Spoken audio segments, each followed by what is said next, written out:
Ciao, I'm Julia Kay. I'm glad you are here. Nobody has visited me in ages. It's been years now. I must tell you my story, but I don't know where to begin. There is so much that I should start from my childhood, but my memories of these times are vague. I only remember the summer of 1929, when they sent me off to stay with my nanny.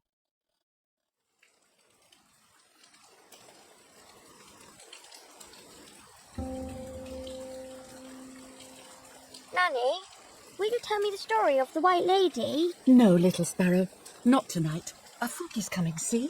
Yes, I know that when it's foggy, the lady kills young women. But why is she so evil? You see, Julia, pain and suffering can make us do evil things, even if we're not actually bad. Just like soldiers have to kill other soldiers. I like the lady, I've decided, Nanny. She must be in so much pain. The poor dear. She still scares me a little, though. Soon I'll be a young woman, and she could kill me. Does she kill those who love her? Of course not. That makes me feel better because I love her. But what about Martha? Would she be in danger? Your sister is with your mother, so do not worry. Do you miss them? No. I mean, yes, I miss Martha a little, but I love spending time with you. Now, go to sleep, little sparrow. It's getting late. Okay, Nanny. I'll go to sleep and dream of the lady. Was she beautiful? She was beautiful. Yes, very much so. Then she'll be beautiful in my dreams. And will I be beautiful just like her? You'll be even more beautiful. Listen, Nanny. Since the lady won't harm me because I love her, and since you're not a young woman, could you tell me her story, even if it's foggy outside? Please. Oh, please. Then I'll sleep. I promise. Oh, all right. You always get your own way.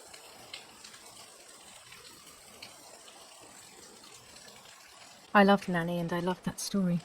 Every time I heard it, it sounded like a new and more mesmerizing tale. Every night I would ask her to tell me about it, even though it scared me. Even now I can remember every single day of that time and how happy I was.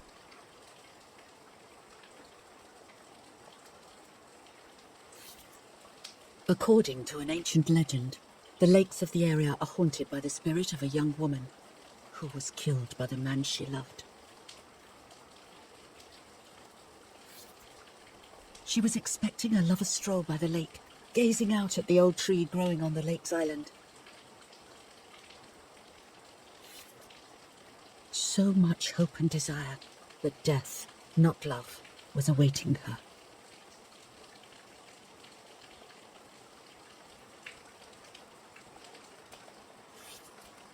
In despair, the man confessed he had killed her out of jealousy.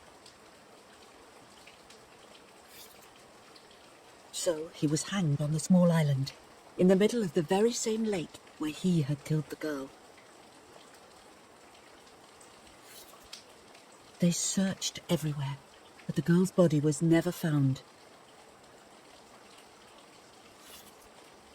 Since then, her spirit, known as the White Lady, has been imprisoned in the depths of the lake. She grieves eternally for the loss of the man she loved. When fog arises, the White Lady is known to leave the waters of the lake and roam the woods, looking for her long-lost love, in vain. Within the fog of dawn, hunters have claimed to hear the wailing of a woman in the distance.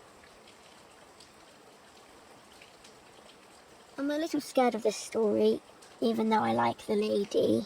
Should I stop reading, my little sparrow? No, Nanny. Daddy always tells me that fear must be faced. Go ahead. Okay, honey.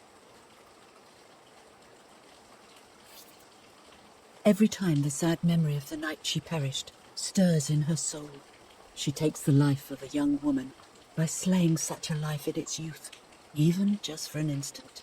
The lady feels free from the burden of her pain.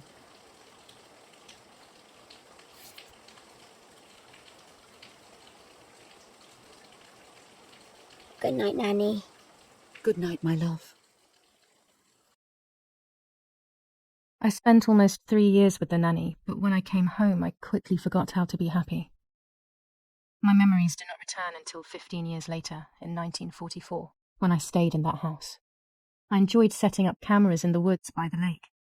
My father created a device that attached to the cameras. It would make them take pictures at set intervals. I was trying to photograph animals, or whatever else was in that damned place.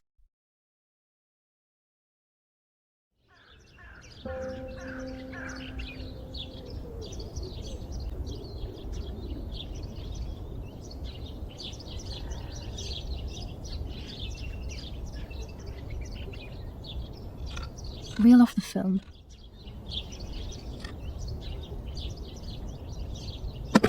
Open the camera.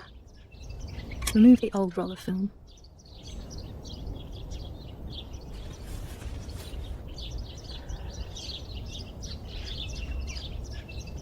Put the new film in.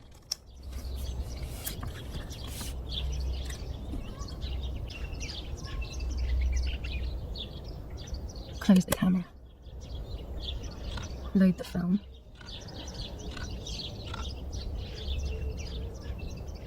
Activate the timer. Almost ready. Now to bring the image into focus.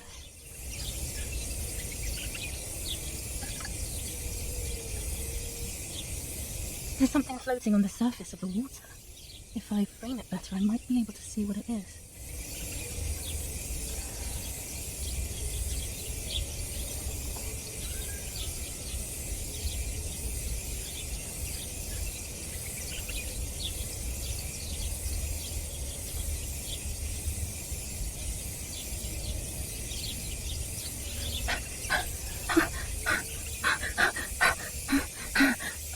What? Is that a person? I must help them.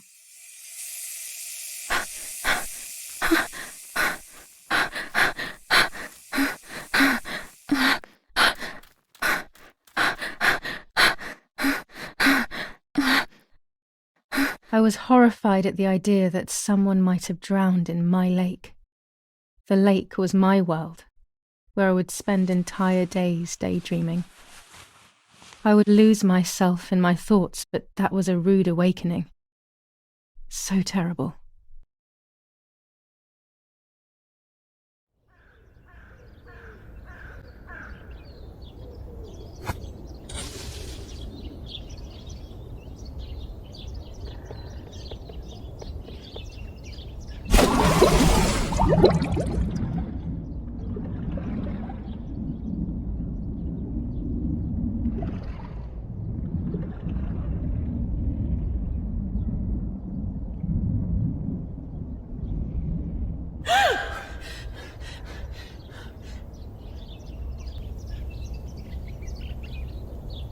I instantly noticed that the person was wearing one of my dresses.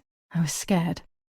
I dragged that lifeless body as best as I could to the shore, trying not to drown myself. Only when I lifted her in my arms did I realize who she was.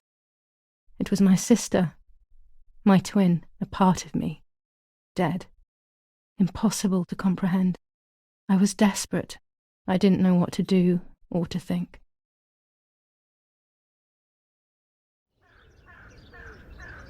I have to stay calm.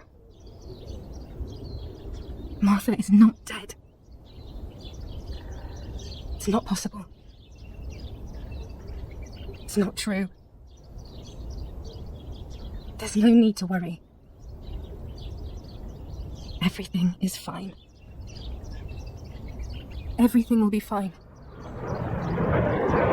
I have to stay calm. Martha is not dead. It's not possible. Martha, February 26th, 1923.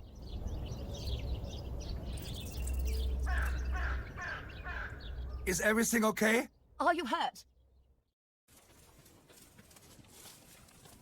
What are you doing? Go, Eric, run!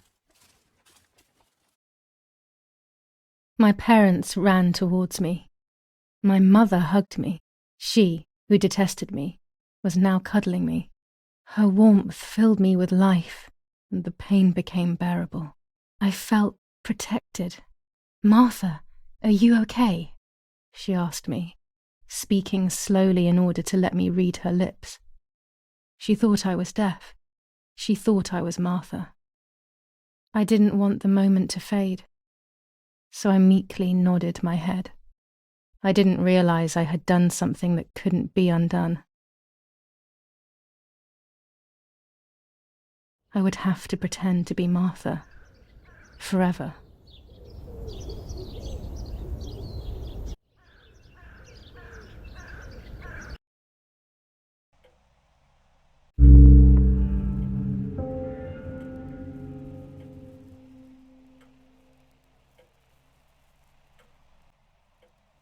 O Lord, who gives life to the dying, let your sacrifice of love be offered for Martha's soul.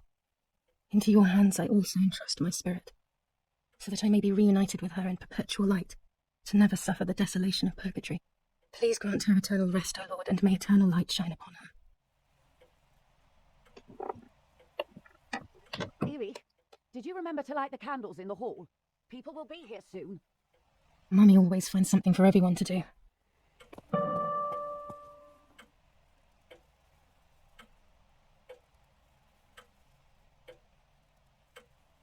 Daddy's oboe. We were preparing a really nice duet together. On the rare occasions he's at home, that is.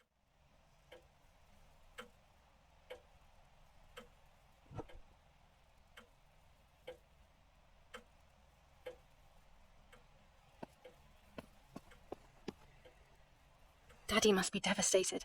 He loves me. I messed up and now I have to watch him suffer my death. I can at least light the candles and let him find some comfort in sleep.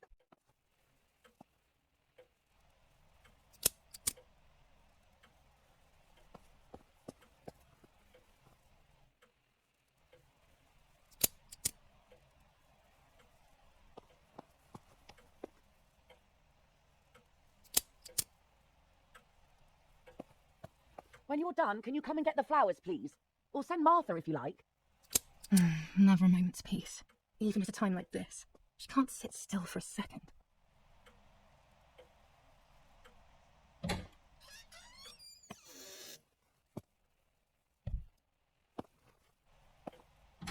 Everything always has to be perfect with her.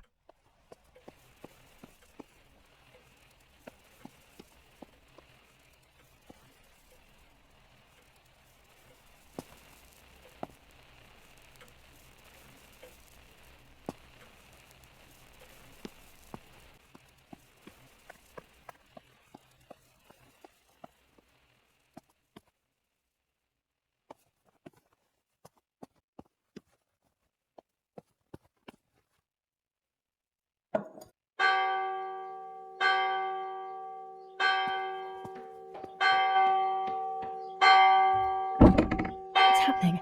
Who closed the door?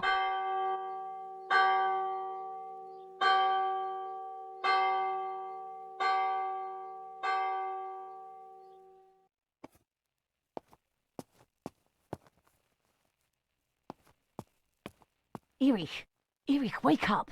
Do you think it's appropriate to sleep here, of all places? What? Yes. I must have fallen asleep. What are they talking about? You can't stay here forever. Why don't you go to bed? No. I want to stay with my daughter. Your daughter? Your daughter? You have another daughter, you know. The one who's still alive. Remember? What are you talking about, Irene? Julia is dead. What kind of comment is that? How can you? You should be thinking about Martha. Julia harmed Martha. You know that, right? And as if that were not enough, she has now also abandoned her. It's the same old story. Everything is always Julia's fault, isn't it? Her fault for Martha being deaf and for you being infertile. Do you think it's the right time for this? Julia is dead, Irene. Dead. Someone killed her. Do you realize that? Of course I realize. I get it. Do you think I'm stupid? No one understands it better than me. She always brought problems. Only problems. It would have been better if she hadn't been born at all. You're crazy. I'm the crazy one? Me?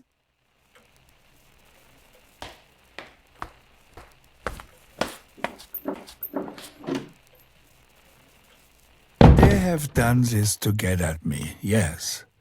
Your death is all my fault. All I could ever do for you was hurt you, Julia. My poor, sweet, crazy girl. What will I do without you? What will life be like now? All the time I didn't spend with you. But now I'm home. We can go fishing together. We can take pictures of butterflies. No.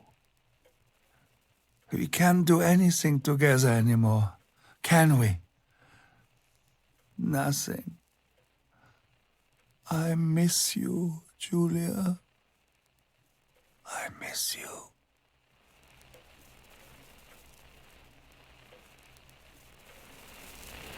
While American bombings continue to devastate the peaceful towns within the Elsa Valley, we have heard some tragic news from the area of La Ramola. The young daughter of German Army General Erich K. was murdered near her home.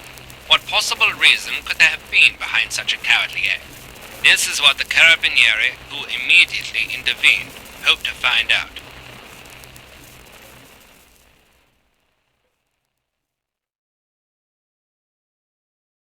Mother didn't seem to suffer from the situation. All she cared about was that my death was so painful for Martha. But not having me around anymore must have been a great relief to her. At the end of the day, it was better for everyone that it was me who died, and it was better for me too that people thought that. But the guilt began to consume me. That's when I started having horrible nightmares.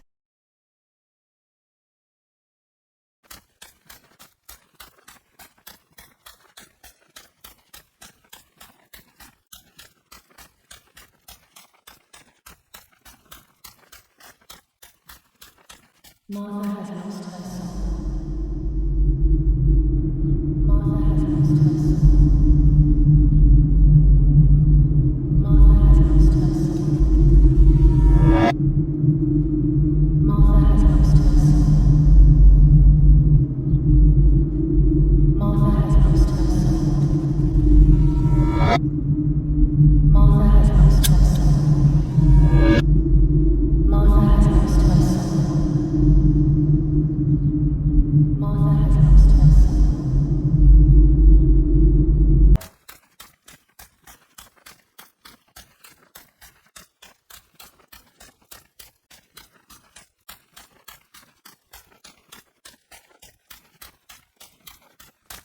I stole her identity. I stole her identity. I stole her identity. I stole her identity. I stole her identity. I stole her identity. I stole her identity. I stole her identity. I stole her identity. I stole her identity.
It was just a dream. A horrible dream. That horrendous woman and the face of my sister. I wish all of this was a dream and my sister is just sleeping in her bed. Instead, her bed is empty and this is reality. This is Martha and me at the festival of the patron saint. It was only a few months ago, and now...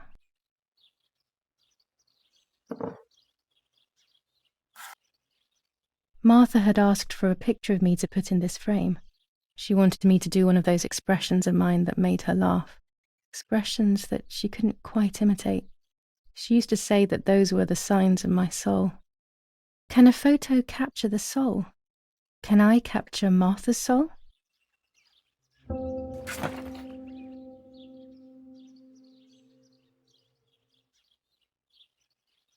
Scary fairy tales. Everything seems to be scary lately. Yet everything here is so beautiful and bright.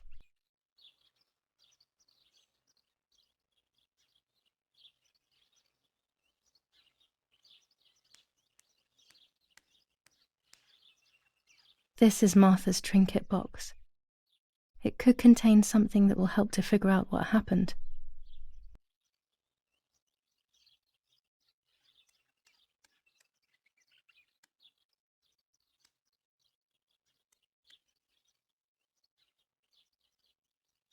Even more scary fairy tales.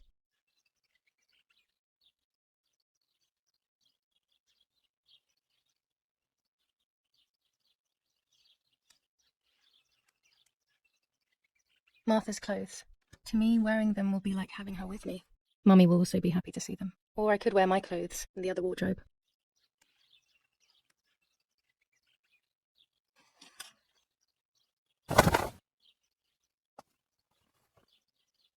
I'm already dressed.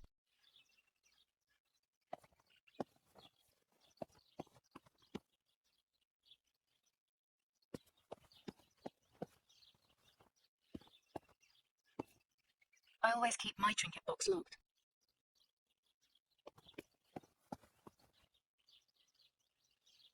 Oh gosh, if Mummy sees this picture, she'll throw it away for sure.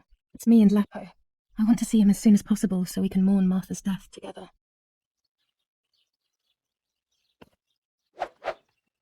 Nanny will be visiting me soon.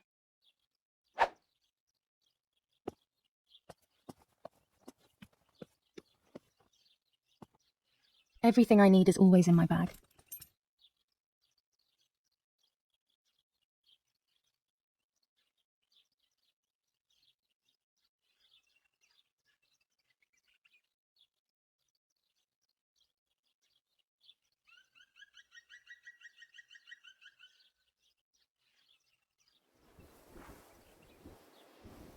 The key to my trinket box.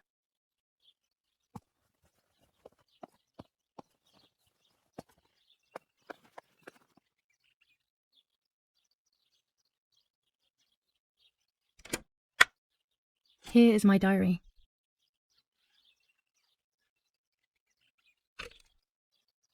July 12th, 1944. This is a new diary. We moved here today and I forgot my old one back at home. But that's okay. A new chapter in my life, a new diary. They say they brought us here for our own safety. Daddy, the war, and everything else. Nanny gave us her house and she went to look after the mansion. It's weird being back here after so many years. I remember Nanny telling me the fairy tale of the Lady of the Lake. It's one of the few happy memories I have from when I was little. Nanny isn't here and that's a shame, but Martha is here with me. I also get to see Lapo more often, which is wonderful. He's always hanging around here. Mum is thankfully too preoccupied with fixing up the house to worry about me. At least for now.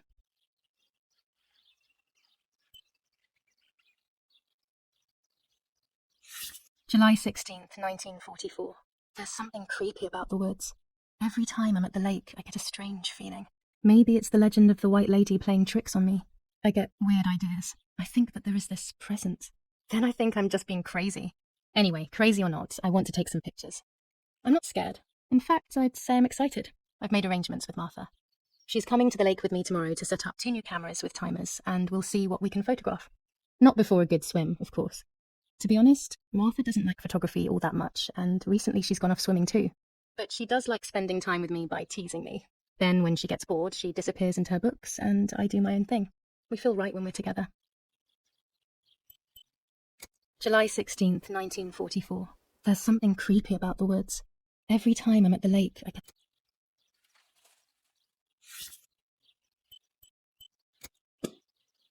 Yes, Erich, I'll be right there. I'm just going upstairs to call Martha down for breakfast. Fine, but I'm not sure we should let her sleep all day. What do you think? What did you say? This is not the right key. Okay, I won't I must wake get her her up. key I'll if I just want to turn know on her what's light. inside her trinket So when box. she wakes up, she'll know when to come down for breakfast. They really think I'm Martha and I can't hear them. I need to be careful not to talk, or I will be in serious trouble.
How wonderful the snow is.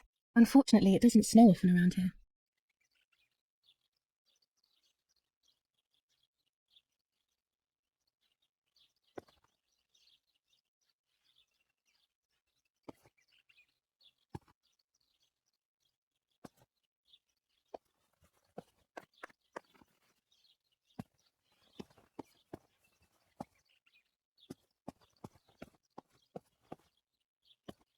Dad loves these prints of Florence. I find them a bit sad.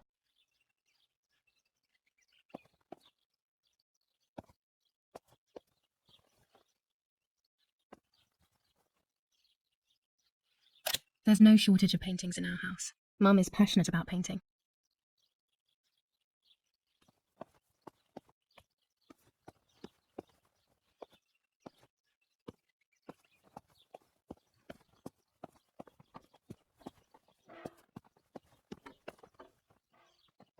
It's locked.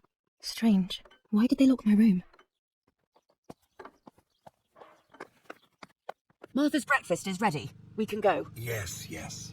It's getting late. Did you leave the newspaper for Martha? You know how much she likes reading it. Yes, Irina. It's on the table, can't you see? And that camera, are you leaving it there? Yes, Irina. Can't you leave it there for a few more days? Do you mind? It was for Julia. I will take it away soon. I promise. The thought makes me so sad. Seeing it there is as if... I don't know how to explain it. All right, but let's go now. We have too much to do.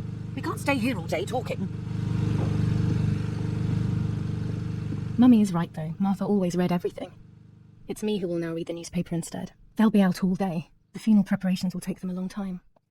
Everything is more complex with the war. Over the next few days, I will see little to nothing of them.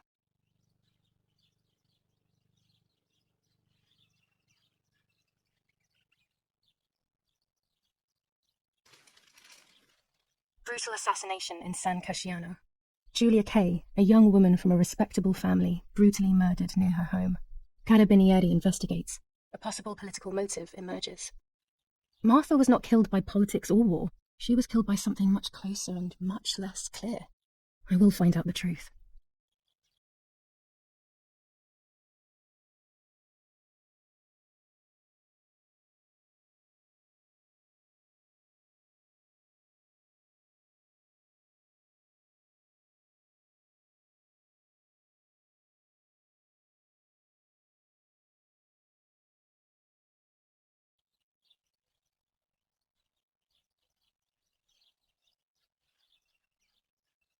First improvements in food registration. Bread rations increased by 50 grams per day as of April 20th. A kilo more every month of soup ingredients.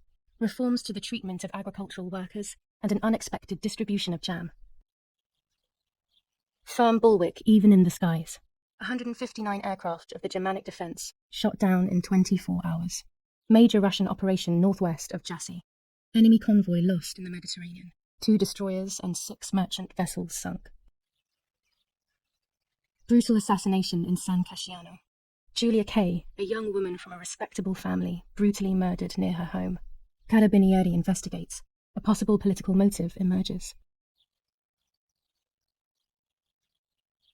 Julia Kay. Distressed but supported by faith. Irene E. the mother, Erich the father, and Martha the sister sadly announced Julia's passing. The funeral will take place in La Romola, Thursday, July 20th at 9:30 p.m., departing from the property of the deceased.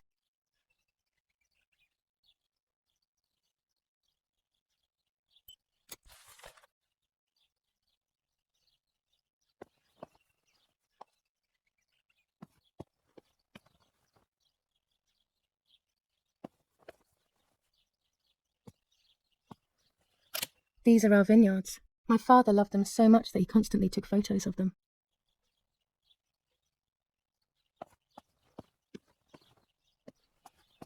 I liked watching Nanny as she cooked. I always picked up loads of techniques.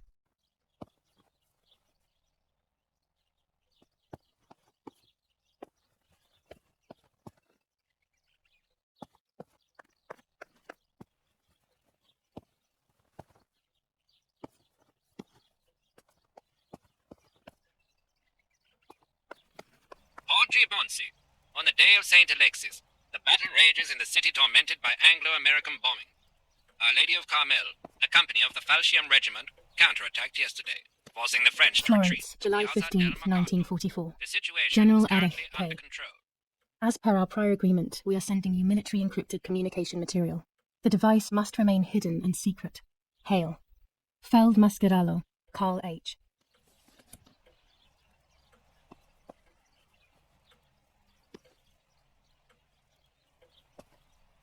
An old painting. I find it so sad. It communicates a sense of deep solitude to me.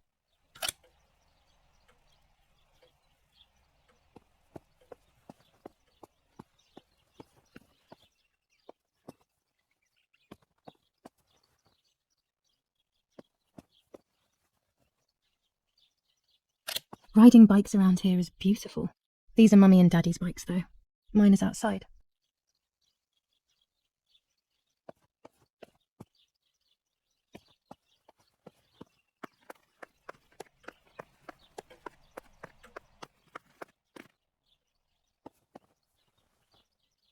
Dante's Inferno illustrated by Dore. Always hanging cheery things.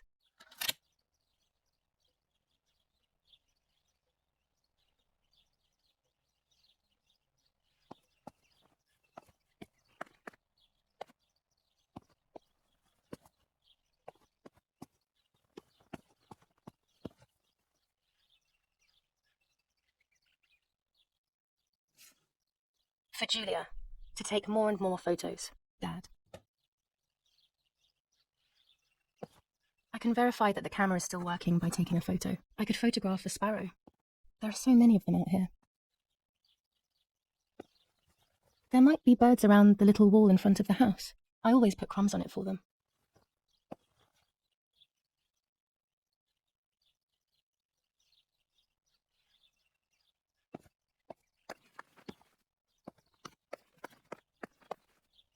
We are so lucky.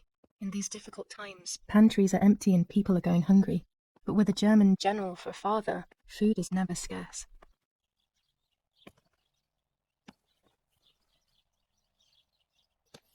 Lorenzini haberdashery.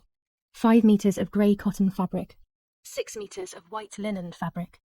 4 meters of green satin. Delivered on June 5th, 1944. In the event of an issue, contact us on the number 6987. And this red fabric? It's not been mentioned. Could this also be one of Mummy's, or could the nanny have left it here?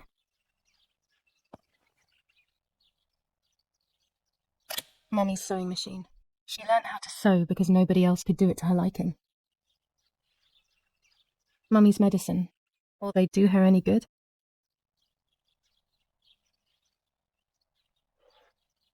These could be of use to me.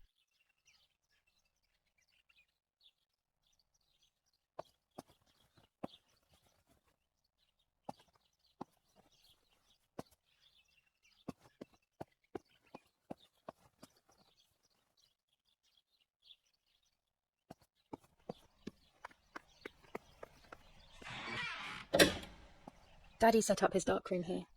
He doesn't take photos anymore because of his work, but photography is still his true passion. I'm allowed to use the darkroom when I want to. Daddy had this device brought here last week. It's old, but still works. He has always loved everything technological. Before I can use the enlarger, I should take a photo.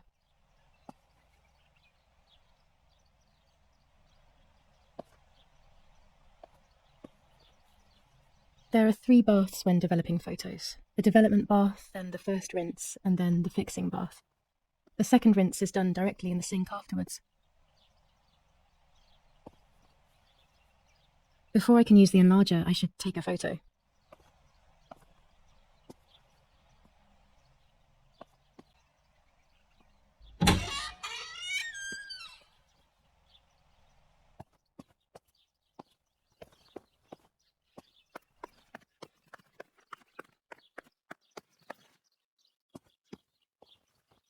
These workbenches fascinate me. I would love to learn carpentry.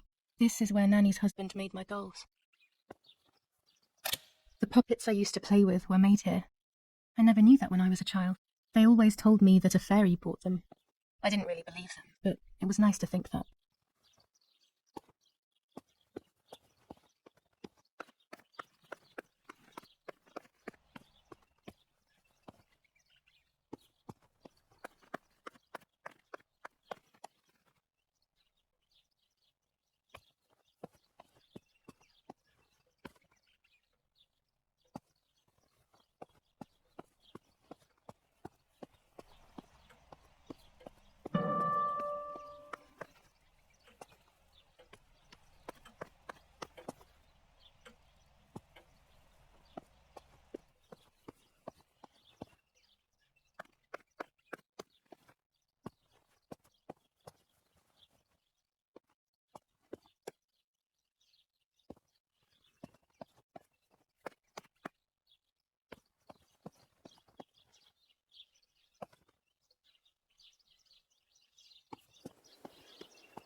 Excellent. I've taken the picture, now it's straight to the darkroom in the cellar to print it.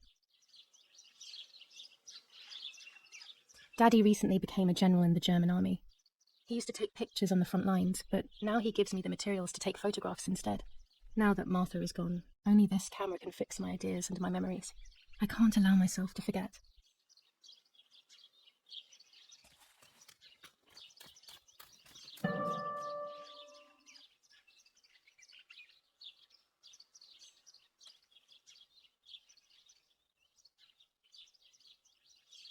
My bike. The wheel is deflated as usual. A bicycle pump will solve this.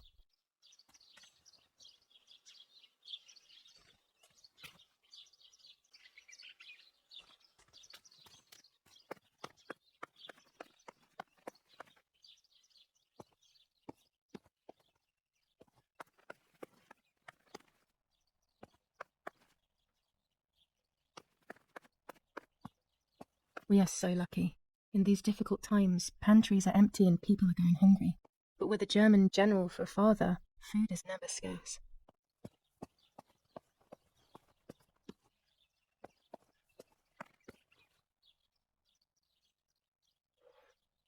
These could be of use to me. Mummy's sewing machine. She learnt how to sew because nobody else could do it to her liking.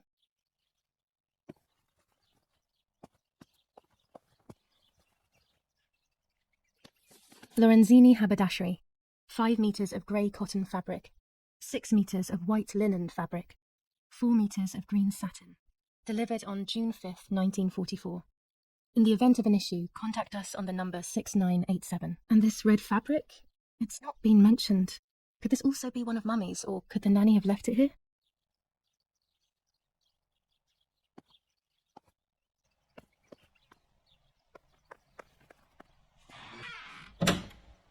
Daddy set up his darkroom here. He doesn't take photos anymore because of his work, but photography is still his true passion. I'm allowed to use the darkroom when I want to. There are 3 baths when developing photos. The development bath, then the first rinse, and then the fixing bath. The second rinse is done directly in the sink afterwards.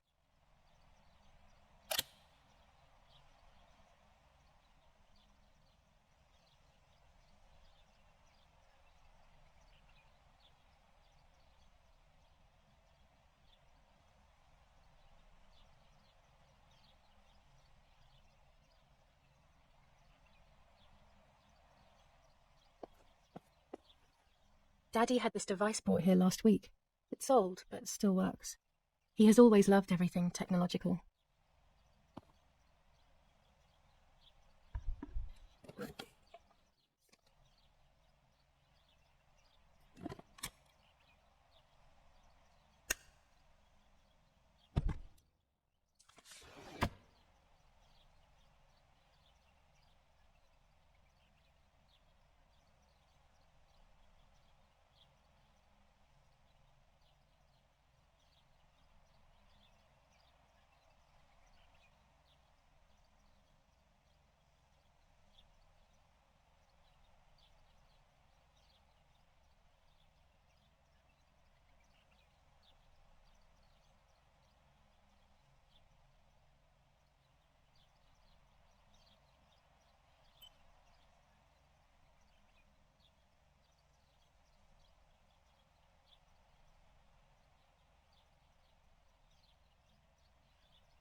Not a bad photograph.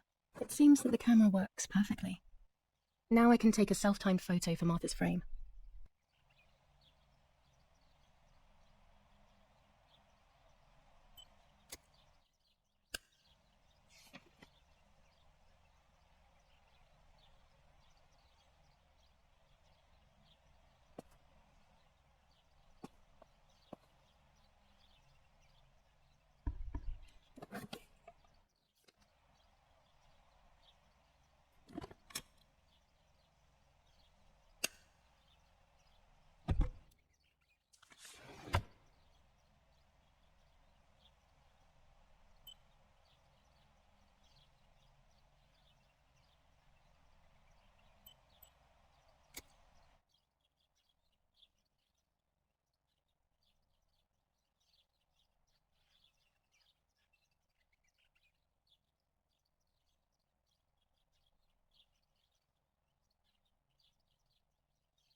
Too soon.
The puppets I used to play with were made here.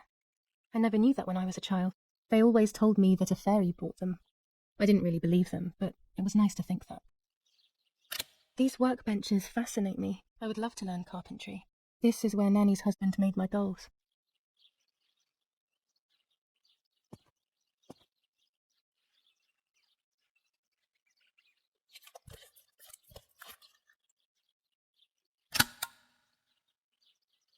Camera is set up with the self-timer.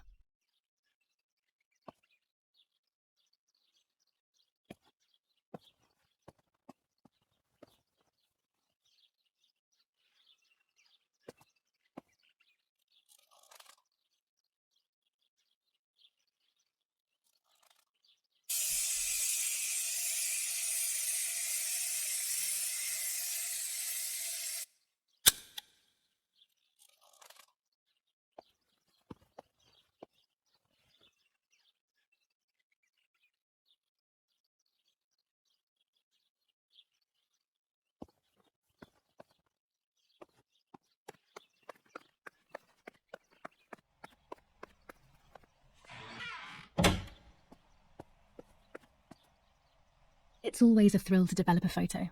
You can't see anything at first, yet something invisible is captured on the black film, a kind of ghost.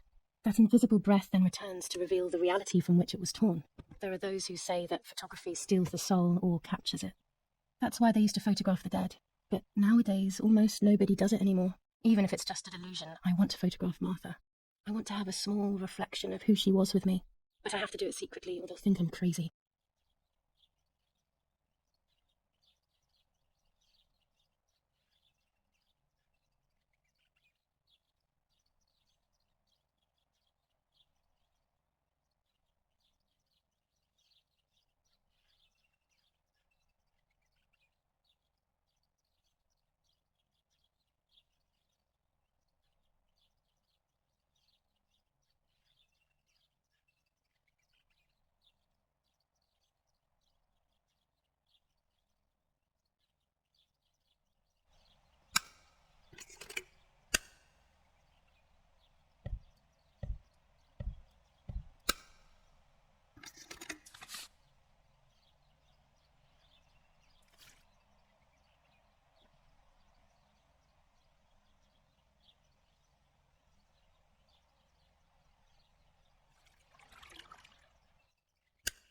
Yes, this is me. No one was ever able to tell us apart. But I never had the slightest doubt, and nor did Martha. It's strange how what identifies us most deeply is not visible to anyone.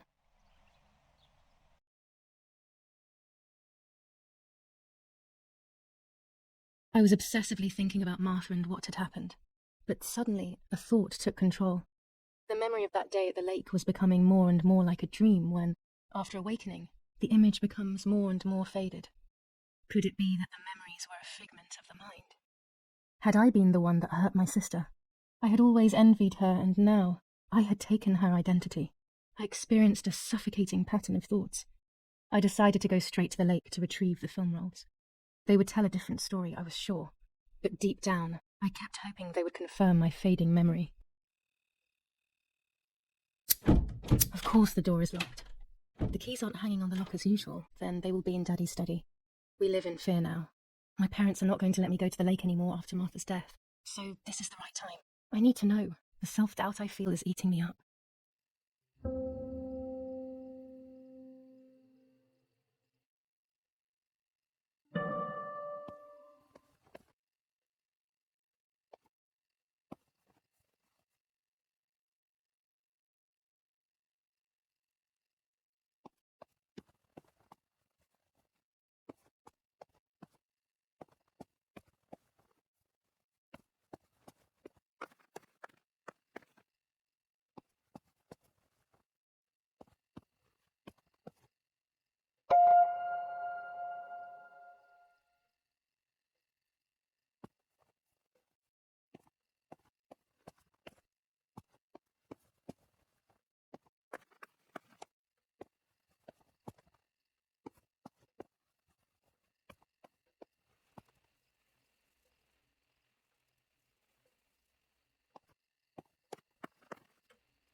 I don't have the courage to use the phone. Not right now.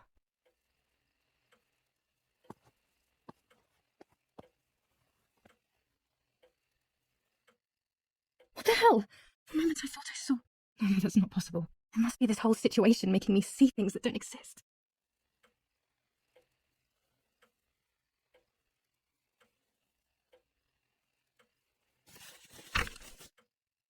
July 18th. Everything has changed. I feel like a different person. The best part of me left with Martha. My enthusiasm, my desire to live, and the will to joke around. I find myself alone, left to my own devices, confused with no desire or expectations. I was handling the cameras at the lake and there was a floating body on the water. I don't remember what I was doing before. Yet another memory lapse. That lifeless body was Martha's. My sister. Mummy ran up to me and hugged me thinking I was Martha, and that I, Julia, was dead. I didn't correct her mistake, and now it's too late. If they find out I've been fooling everyone, I don't even want to think about it.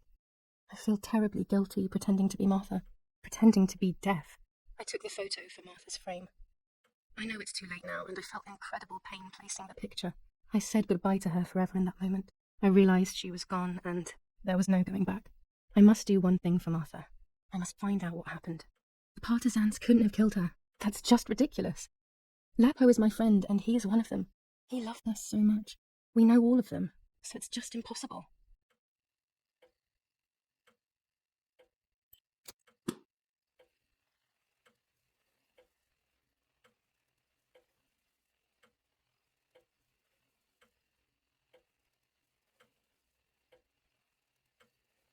It's dark and I can't turn on the lights. It's dangerous. I'll need a flash with a camera. I can look for it amongst Daddy's things in the room below his bedroom.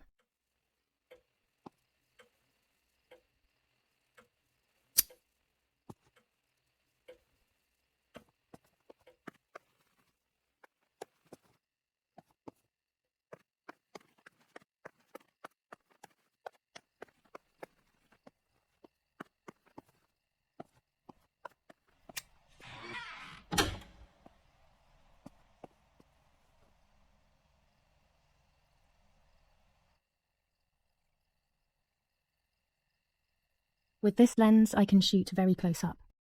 Blue filter, ideal for indoor photos. Orange filter, when there is fog, it improves the image by giving it some contrast.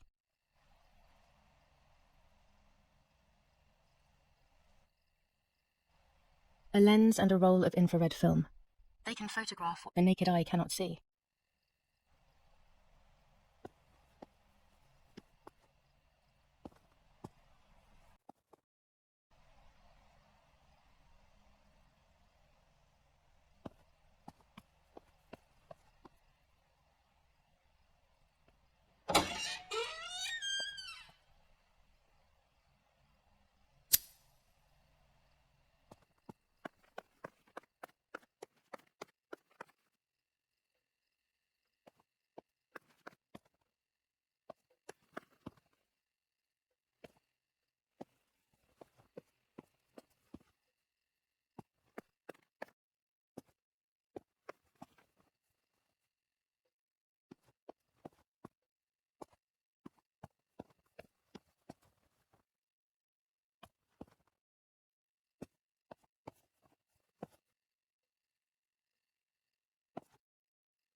Here's the camera flash.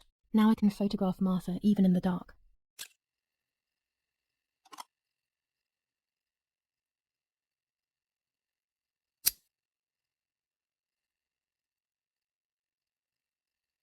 Daddy's stuff. War maps. I've heard everything will play out on this new defensive line.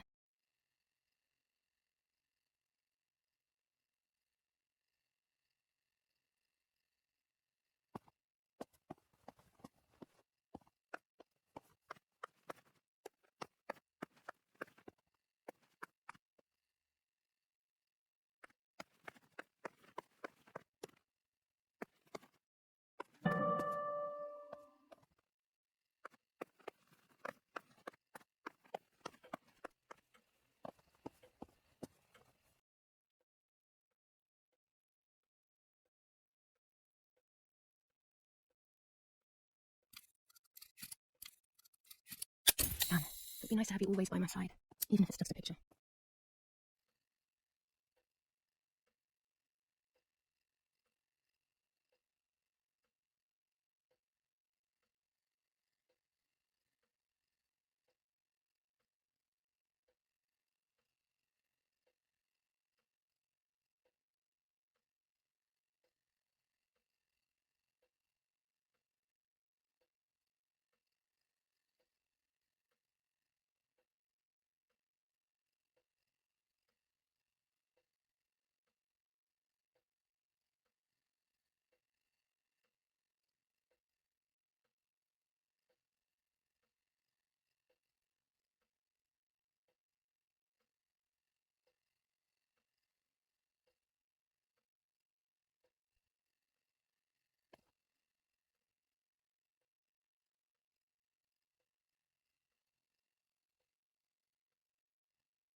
would be nice to have you always by my side, even if it's just a picture.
A photograph is both the present and the past, like a dead body.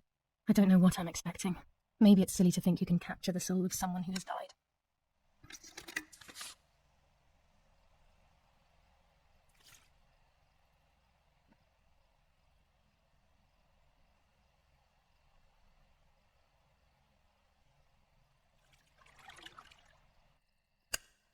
Her face can no longer tell me if what happened was my fault. I should have known that already. All I can do is head to the lake and get those rolls.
I love the night, but this night scares me.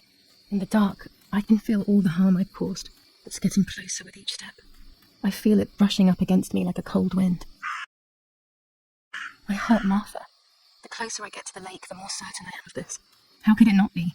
I killed her to steal the love that everyone felt for her but didn't feel for me. How could I have done such a thing?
German soldiers. Daddy ordered patrols to be carried out near the house, but how could they have lost a helmet? God only knows.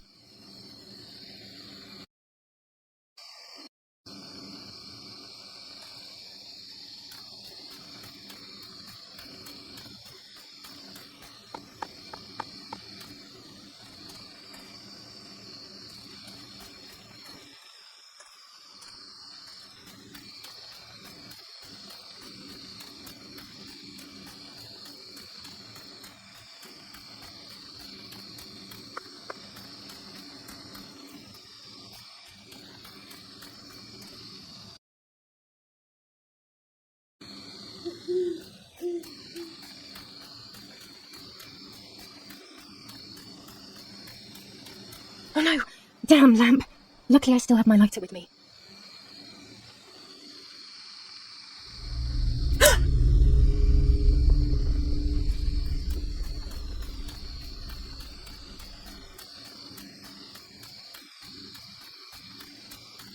The cameras are somewhere around here.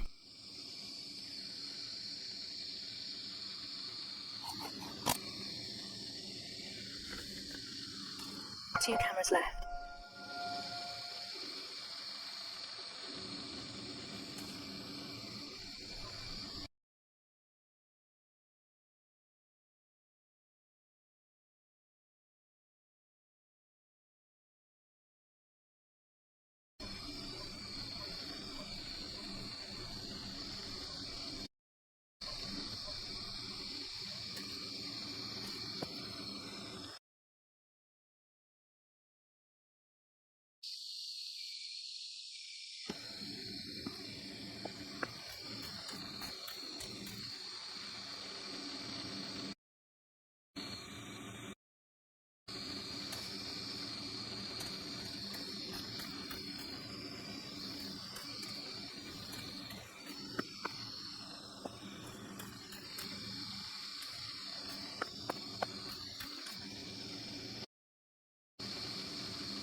One more camera to collect.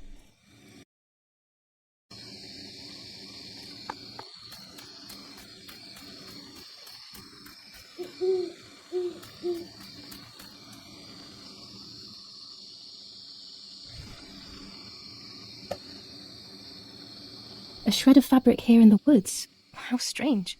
Let's take a photo of it and leave it where it is. That's it. I've got them all. These films are going to help me understand what happened. Now I should rush home to develop them.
How could it have ended up here? It looks familiar.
Julia.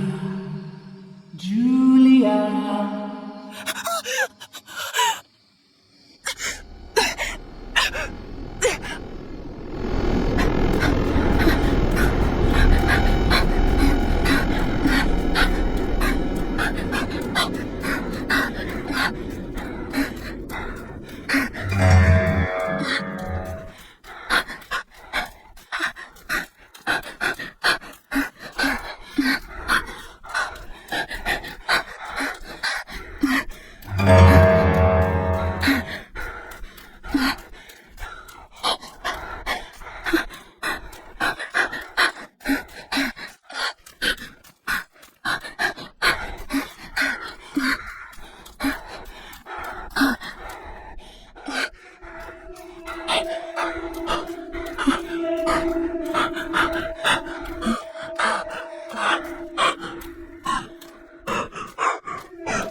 Oh, yet another nightmare.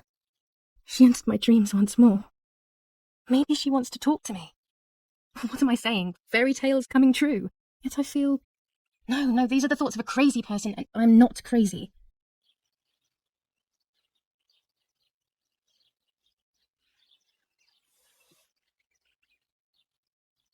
Oh, damn it, what's all this blood? I'm not Juliet, and there's a lot more than usual. What's happening to me? Am I going to be joining Martha sooner than I thought? I have to wash up and do what needs to be done. If I'm sick, I have little time. The truth awaits me. It must be hidden within those rolls.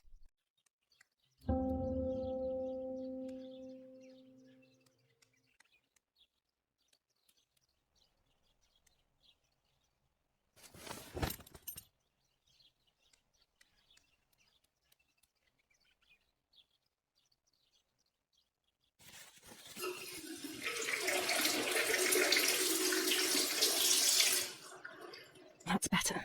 But I still don't understand all of that blood. That's never happened to me before. But I'm not going to tell my doctor. Otherwise he'll make me stay in bed and rest.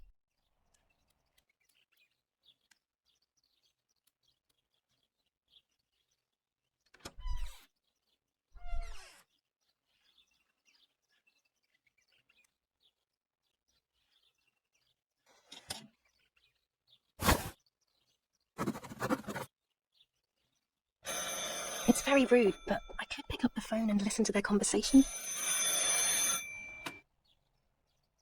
How are you doing today, Rennie? I'm worried, Father. Very worried. We found more partisan tracks in the woods, right next to the house. That Lapo, I suspect he may be involved in the death of... No, please don't say that. It's not possible. I know the boy and I don't... Father, anything is possible in these dark times. Anything. That boy didn't even come to say goodbye to Julia. Didn't they love each other dearly? He must be terribly scared, and Julia always used to say that. Yeah, sure, she used to say they were just friends, but you know too, right? Friends are not supposed to do such things, Father. Or are they? But anyway, you're defending them both. You, my husband, and even the nanny, who, deep down, is a good woman. The nanny. I believe the nanny is the one who hurt Julia. With her evil passion for those cards. They are cursed things. I hope you made them disappear. Of course. I keep them safe in my room. Anyway, you must forgive me, Father. I have to go. They've come to pick me up. Have a good day. You too. Lapo's involved in Martha's death. My mother is losing her mind again. How could anyone even imagine such nonsense? And Don Attilio, he is a great friend, but what a weird view. Those cards are just a game, but most importantly, they're mine. Why on earth did they take them from me?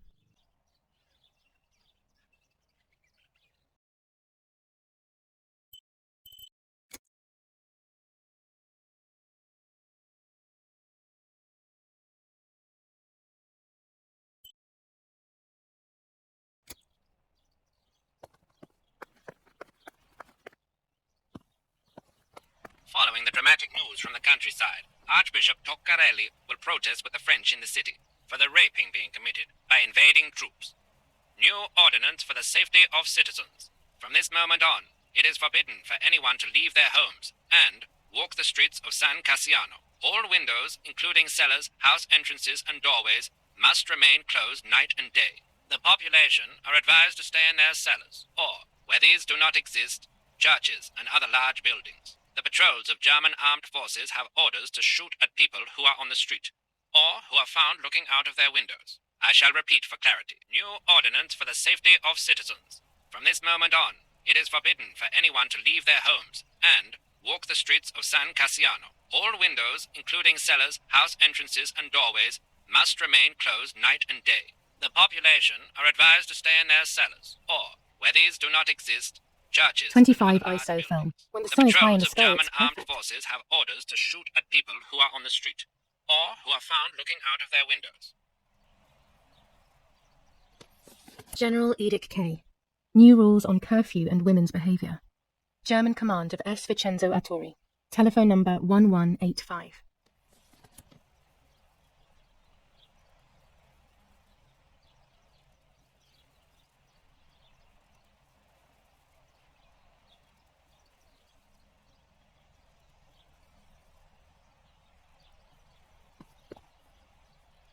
The radio needs to be kept on at all times these days. It can save your life knowing things on time, especially before they happen. Mummy's medicine. Will they do her any good?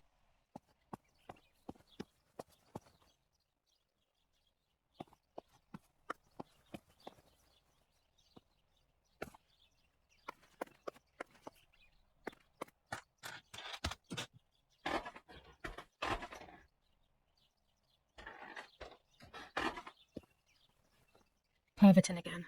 I feel like these pills do nothing other than agitate her.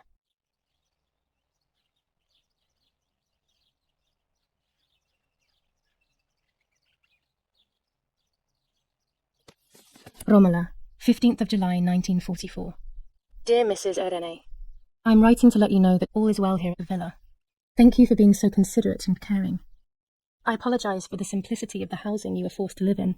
I also locked the room where the little one used to stay as requested. I've left you the key. It is the one with the pink keyring. Try to stay safe. Best regards, Nanny. Why on earth did Mummy have that door locked? It was my room. What is she trying to hide?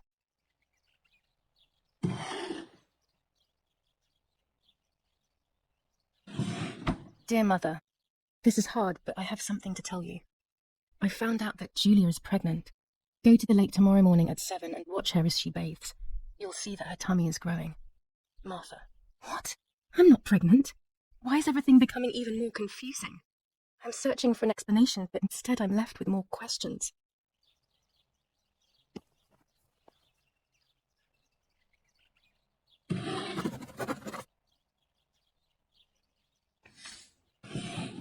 Here are my cards. Nanny and I always used to play with them. She would predict my future and I pretended to predict hers. The future was always good for everyone. Maybe when she read them, she saw my true future, which she hid from me. Or more likely, these cards are actually just a stupid game to reassure and deceive oneself with. But deceiving oneself is sometimes necessary. How can we live happily otherwise?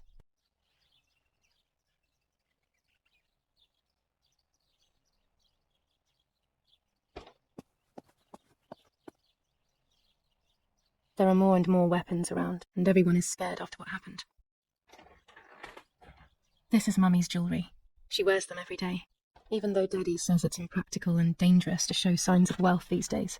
As usual, she doesn't want to listen to reason and ends up arguing with Daddy until he goes to play war, as she says.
The Superior Commander of the German Federal Armed Forces announces 1.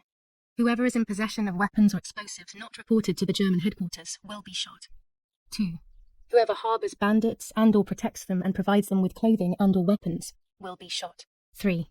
Whoever is aware of the existence of any rebel groups or even lone rebels without reporting them will be shot.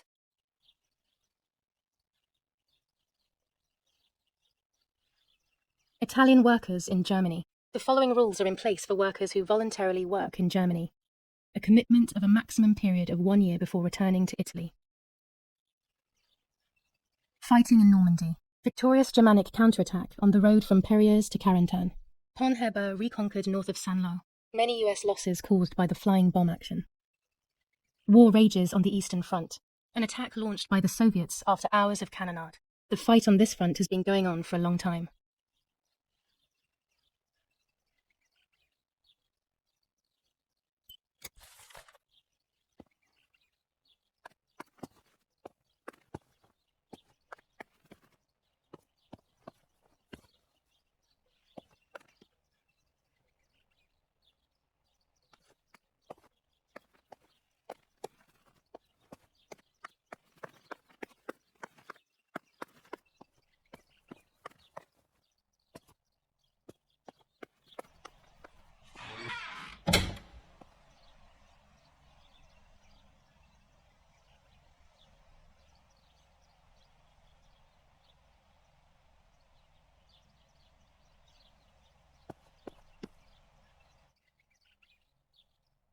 Red filter for super high contrast photos. With this lens, everything gets bigger. This lens increases the framed area. It allows me to fit more into the image. I have to be careful and keep the volume down as I listen. I must go unnoticed. I am meant to be deaf after all. Ready? Julia, you ready? Sure, Daddy. I'm good to start. I've already started recording. Oh no, my voice will sound awful. No way, come on. Didn't you want to study singing anyway? No, I was young and stupid when I said that. Okay, ready? Go. Oh, how nice. It's the rehearsal for last week's concert. I never heard the recording. But I was right, my voice is awful. Cannot be called singing. Anyway, it's time I develop these film roles. I can't wait any longer. I wish I could just stop time.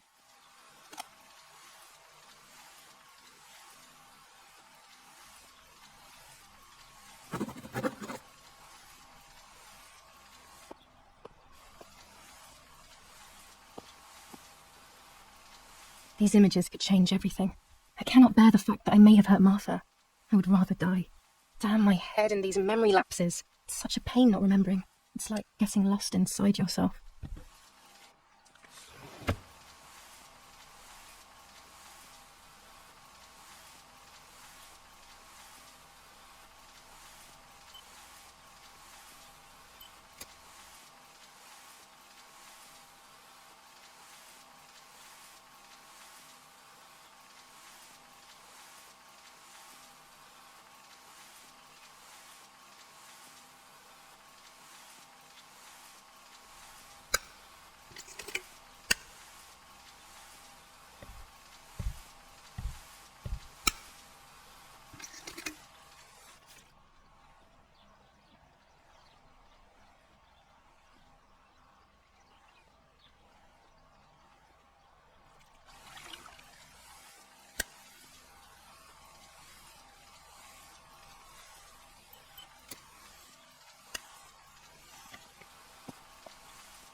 Too soon.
I can't develop the photo like this.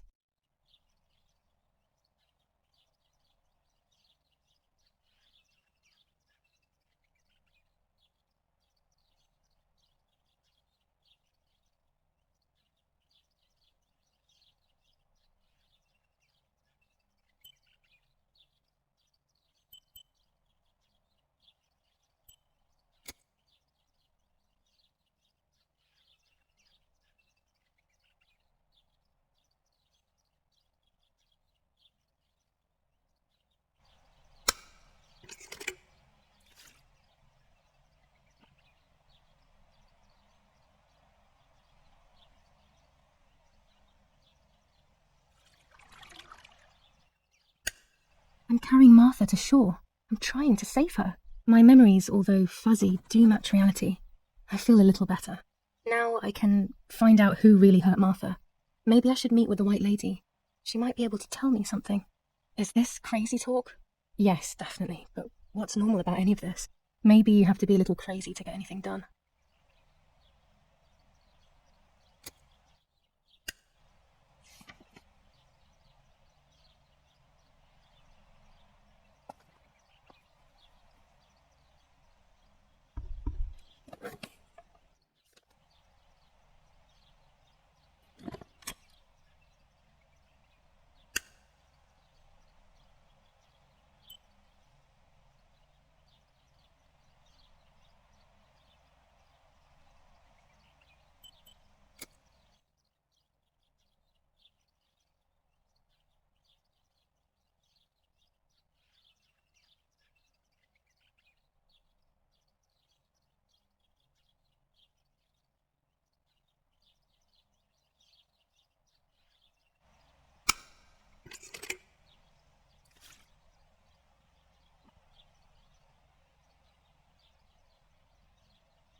Yes, I've undressed and I'm about to dive in. This matches my memory.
Here I was running toward the pier, just as I remember.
The solution is still far away. I must be patient and wise. But luck is not on my side, unfortunately.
Here's the bicycle pump.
This is the centre of our farm, but since we moved here, it hasn't worked like it used to.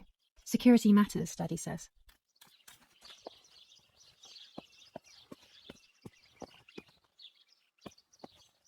A tripod is necessary to take photos with long exposures. I have found what I need to take infrared photos.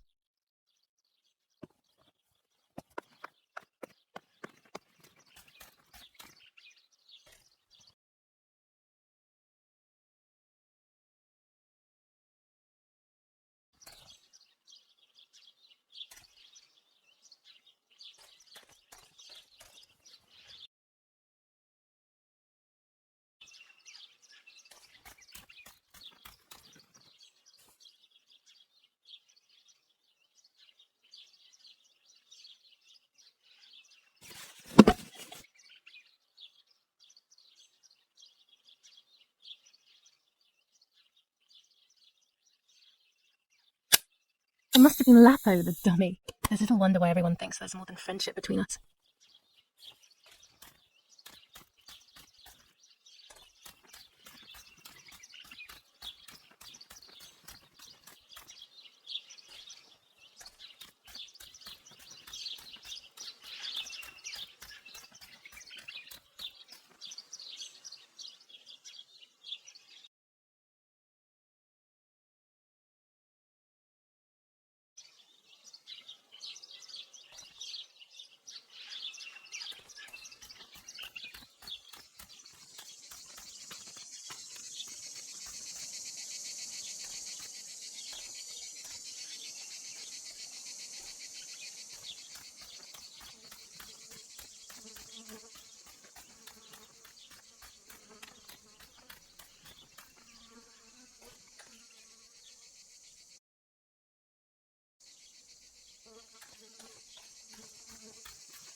What is this place?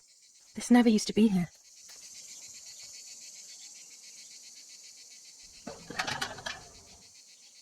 Another entrance, maybe?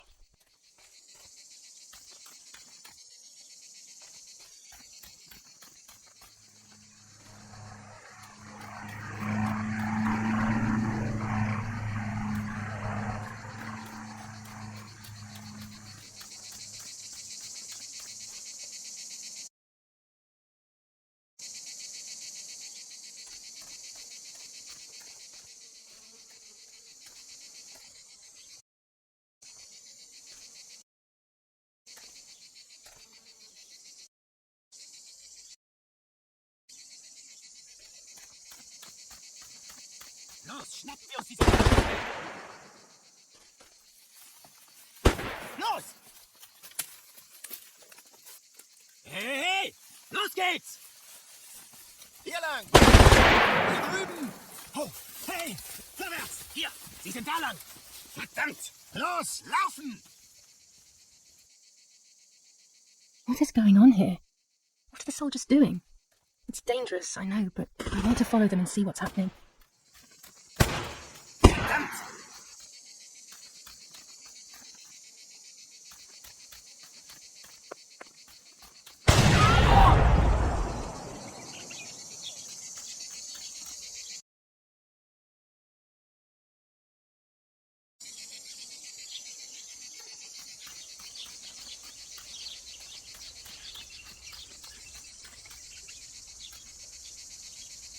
Oh God, please no.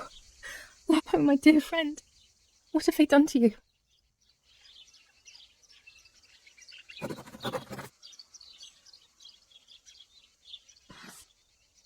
Your handkerchief was the symbol of what you believed in. At least that is left of you.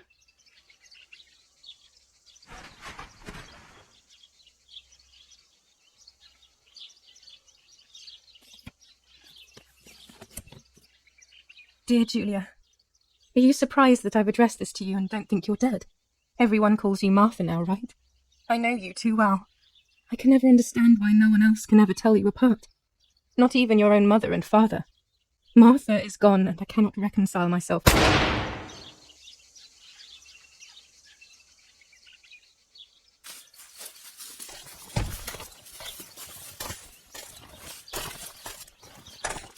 Du hast ein Mädchen erschossen, du Idiot! Scheiße, scheiße, scheiße! Was machen wir jetzt? Sieh mal, was sie um ihren Hals hat. Sie ist eine von ihnen. Es musste getan werden. Sie ist die Tochter von General Erich K., du verdammter Trottel. Sie war die Freundin von diesem armen Kerl. Oh, verdammt, jetzt sind wir wirklich am Arsch. Scheiße, lass uns abhauen. Aber sie lebt noch. Sie liegt im Sterben. Siehst du, wo du sie getroffen hast? Sie ist bestimmt schon tot.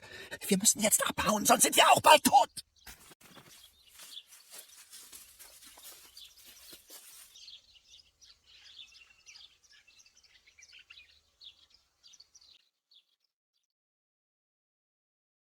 I'm dying, I thought.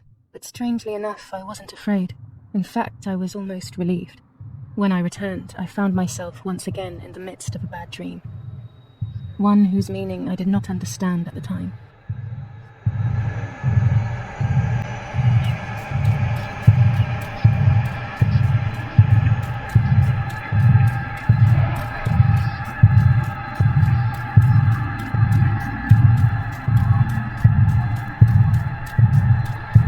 I give you back my words. I give you back my words.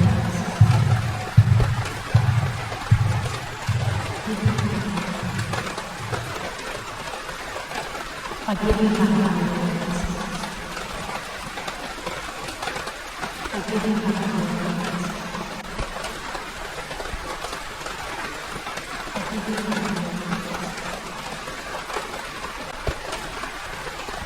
words. I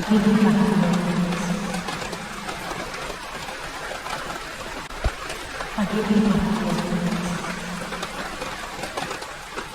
I give you back my words.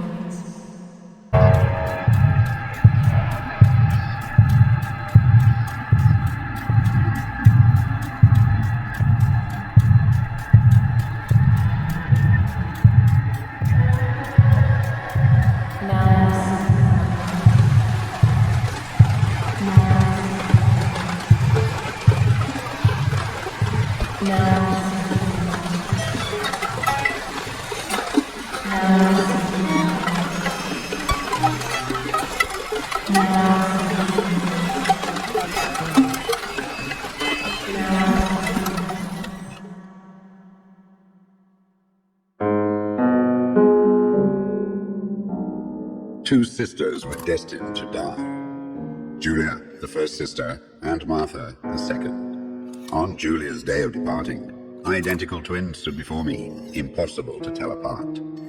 They questioned my presence, since they were still so young. Julia must come with me, I demanded. But they both claimed to be Martha. I explained that Martha's fate was soon to be the same, and their games were useless. I didn't have time for it. The war was keeping me busy. But they didn't concede, and instead kept insisting. Can we follow you together? No, impossible. Are you sure Martha will die too? Nothing is certain in wartime. What if the wrong person went with you? Then you would have cheated death. One would die unjustly, and the other would simply be delaying her fate. They discussed amongst themselves, then hugged before one of them came forward. She stared in a determined, almost threatening manner. I guessed it was Martha sacrificing herself, giving more time to her sister. But I stayed silent, not to reveal their failed deception. No one lies to the face of their own death, so I asked how that choice was reached. We do lots by throwing a medallion, she said quietly. They had trusted in fate, Oh, how naive they were. They knew fate plays by its own rules, which is true, but it is also my ally. Fate never would have allowed the wrong girl to follow me. In that case, my work was done. She must have been Julia. However, little to my knowledge at the time, that blasted medallion had the same name engraved on both sides. Martha's. So, my first assumption was correct. They were too damn smart, and had fooled both fate and me. One thing is for sure. I'll put things back where they belong. I will correct my ignorance and give fate back its blindfold.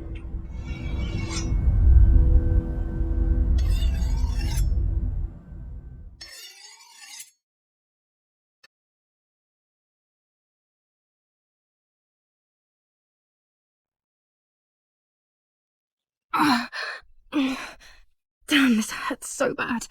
I can hardly breathe.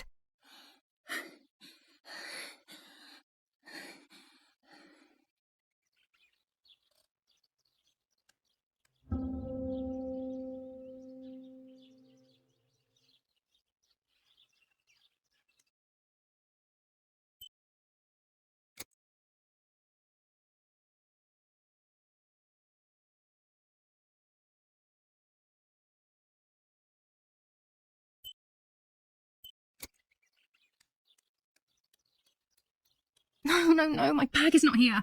My diary. Lapo's letter. How is she? How is my daughter?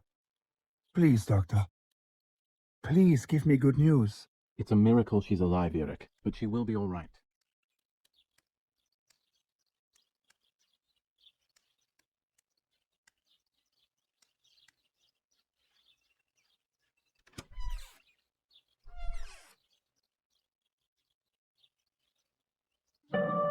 The ceremony is today, so I need a suitable dress.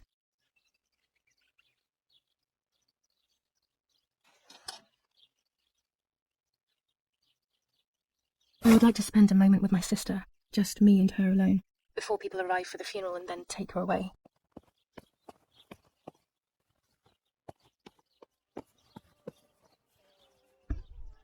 The bullet passed right by her heart and exited her chest. Unbelievably, it missed her lungs, spine, and heart. She could have been paralyzed or died. But thankfully, she's fine. I examined her thoroughly. She didn't even lose that much blood. She was lucky. And you were lucky, so to speak. She was lucky that my wife went for a walk in the woods.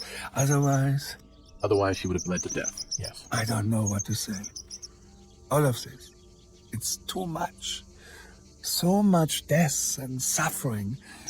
Nothing more. Don't worry, Eric. She's young, so she'll recover quickly. I'll be here all day anyway. Thank you, Doctor, for everything. Do you mind coming with me to pick my wife up from the cemetery?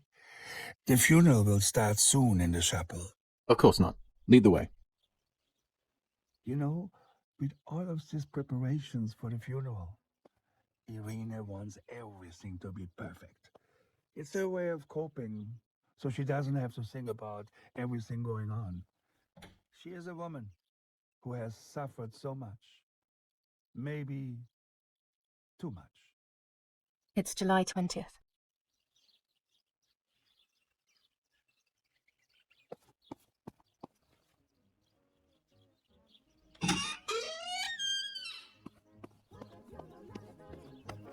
Violence against citizens continues in La Romola, and once again General K's family has come under fire.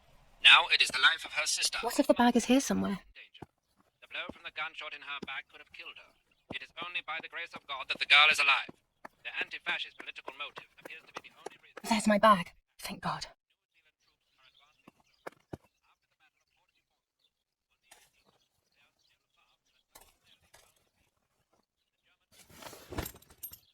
Let's hope Lapo's letter is in there.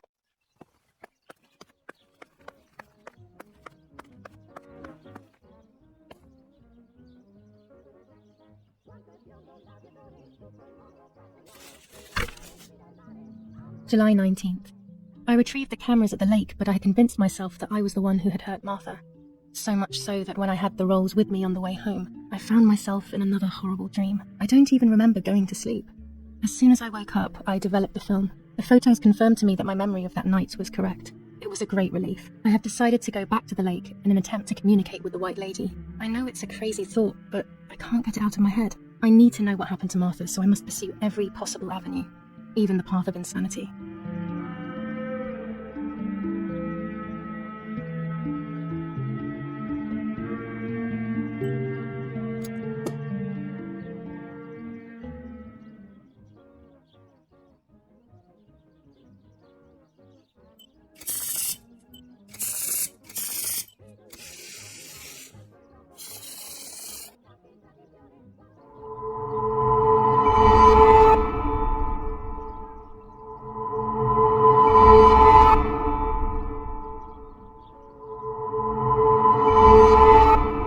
I have to see beyond appearances. There are those who betray me and speak ill of me, but someone will know how to give me the right advice.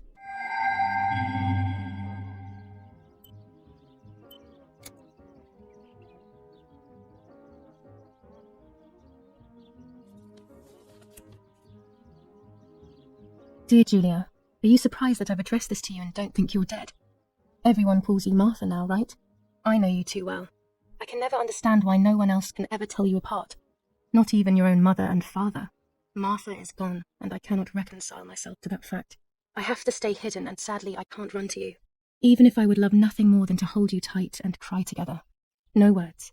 I just want to be close to you. Can we meet in the barn tonight? I will try my best to be there around midnight. Don't be alarmed, but if things get ugly, please remember this number, 6934. He knew he was in serious danger, but what about the letter? I had it in my hand when the soldiers ran off. Mummy found me, and if she's read it, well, she hates Lapo, and now she must know who I am. No, she probably would have left me there to die. She'd rather have no daughter than the wrong one. Before I passed out, I must have put it back in my bag. There is no other explanation.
General Edict K. New rules on curfew and women's behaviour.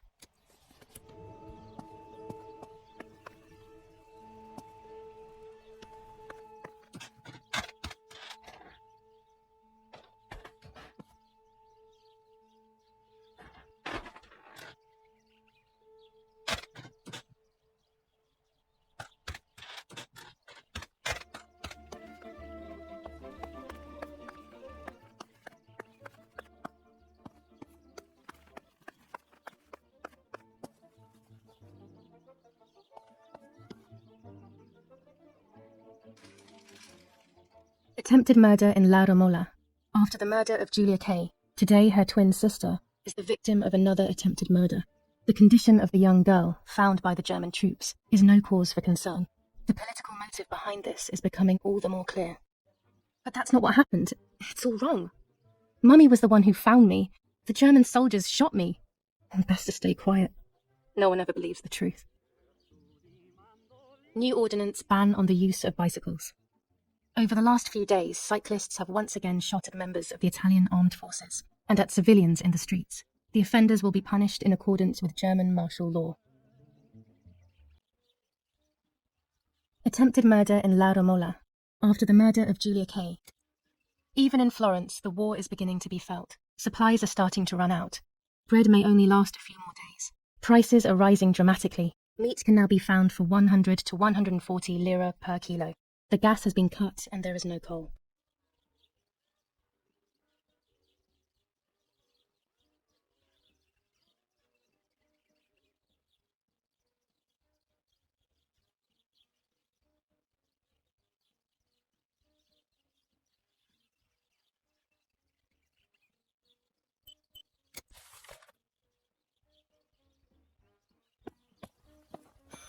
I should pick up the phone but remain silent. If I let the caller speak first, I'll find out who it is.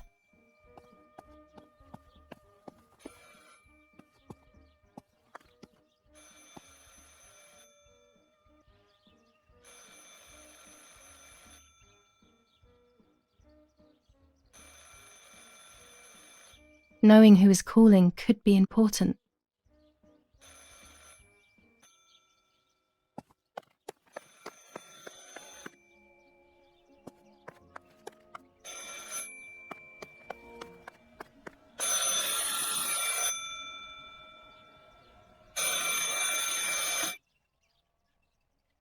Hello?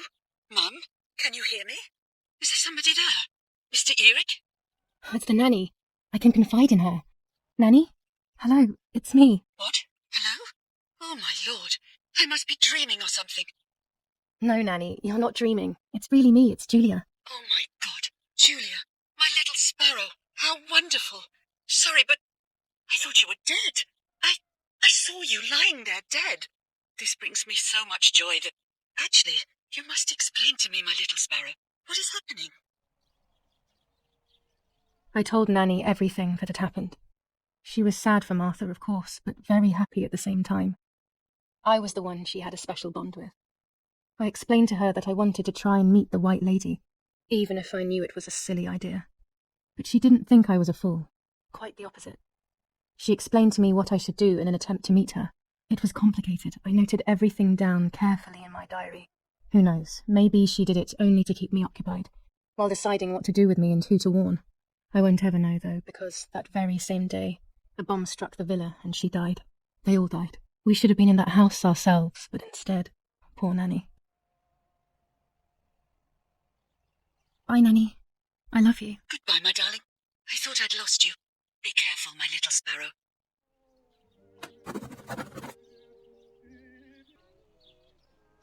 I decided to tell my father everything.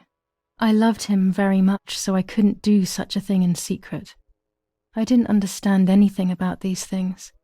I would have acted without knowing what I was doing.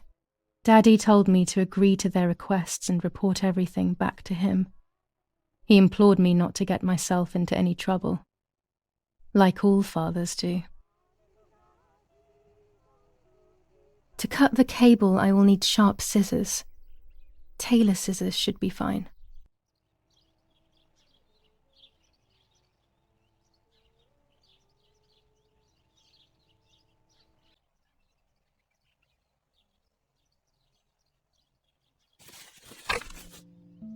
Now I know what must be done to meet the lady. Nanny has explained everything to me. I must try to meet her early in the morning when it is foggy, or all will have been in vain. That's what the legend says. This is what I need to do. 1. I must re-invoke her loss by putting her into contact with her lover. To do this, Nanny said to look for his grave in the woods, but there are so many. Daddy always said that infrared photos can see what the naked eye cannot. Maybe then they also see ghosts. There wouldn't be anything strange about that now, considering I'm trying to contact one after all. How crazy. 2. A part of me needs to enter her world. A lock of hair would work, so I'll need scissors to cut some off. 3. I will need an object that connects her world to mine. I don't know what to do for this yet. Hopefully something will come to mind when I least expect it. 4. To communicate with her, I will need to use my tarot cards. I will meet with the lady on the island where her lover was executed.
Maria speaking. How may I help?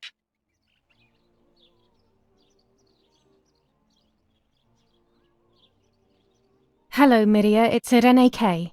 What is this, some sort of bad joke? I know Irene very well, and you are definitely not Irene.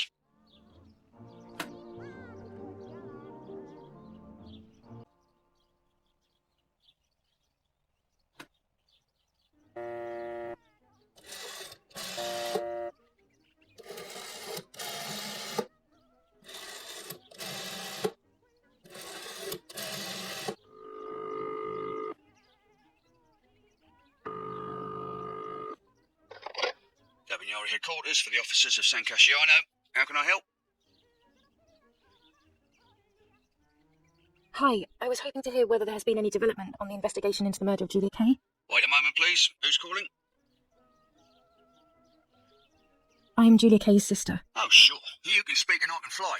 Do you really think it's appropriate to joke with the Cabagnari?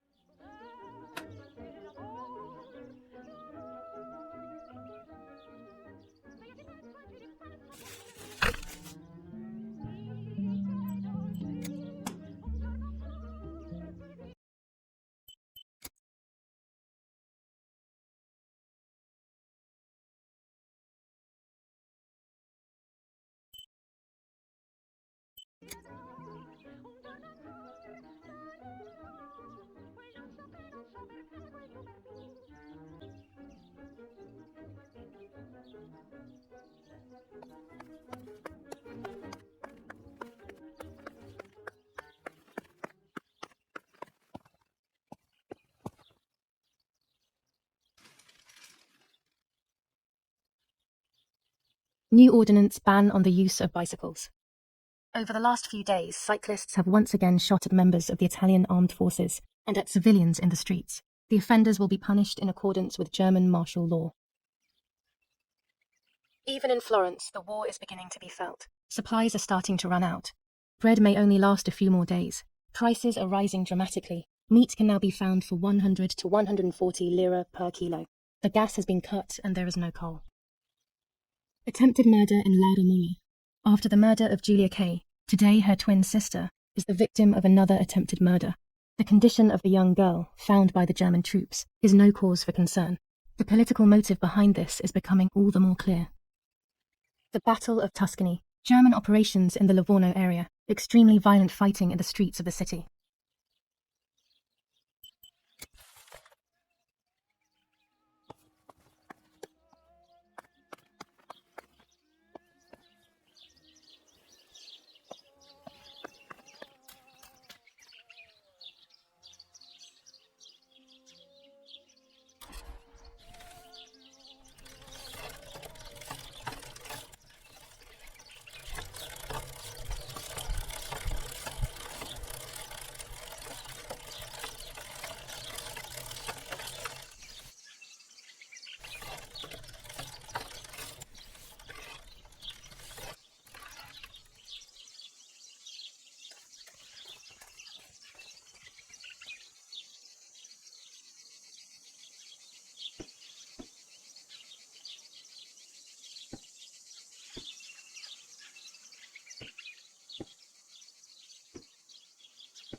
A German tank!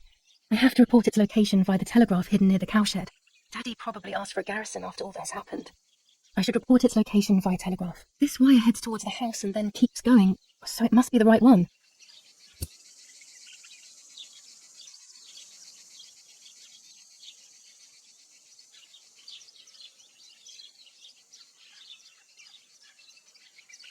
Now all that remains is to go to the telegraph near the barns.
I was afraid of animals when I was little.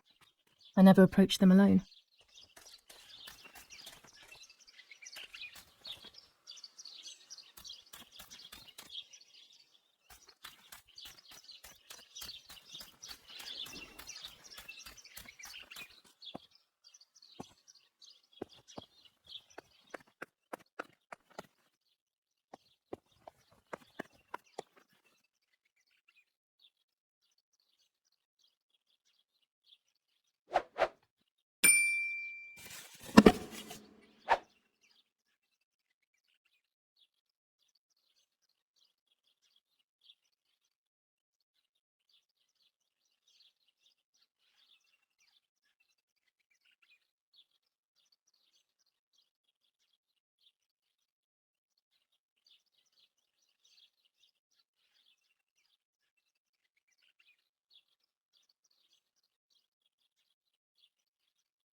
What is this? A joke? Maybe someone wrote on the film?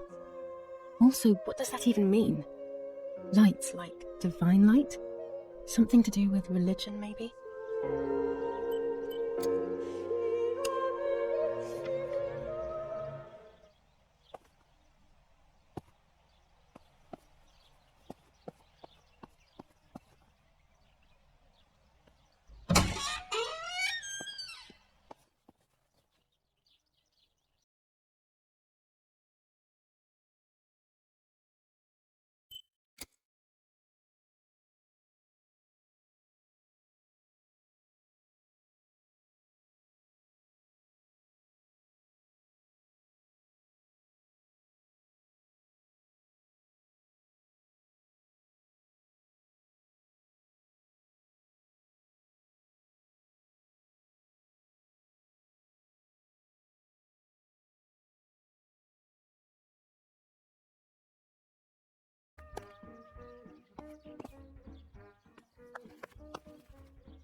That's it. Hopefully the image comes out clearly.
Poor little one. He's dead. Poor little guy.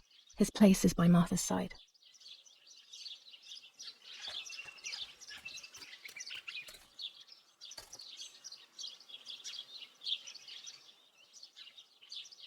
Nanny always calls me Little Sparrow.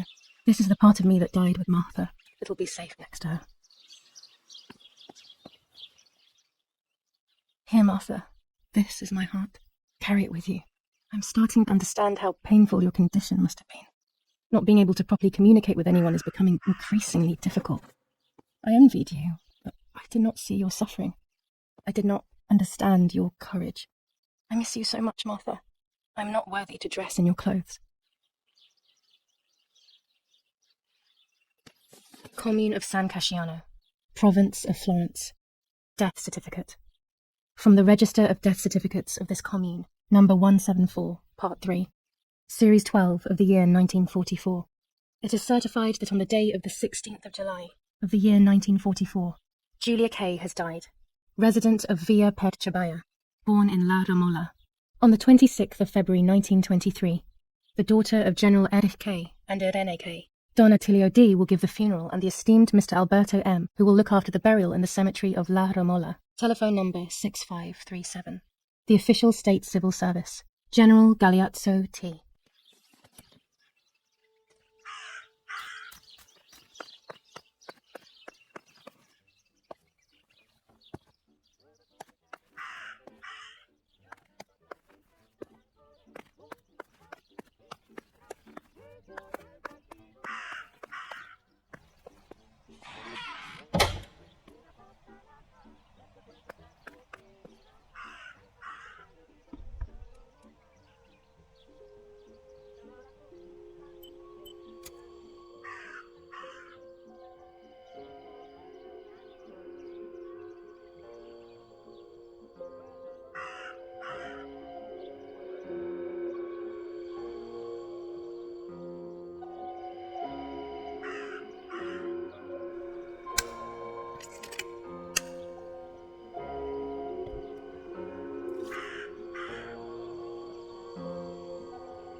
print should be fine like this. You can see detail clearly.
There we go.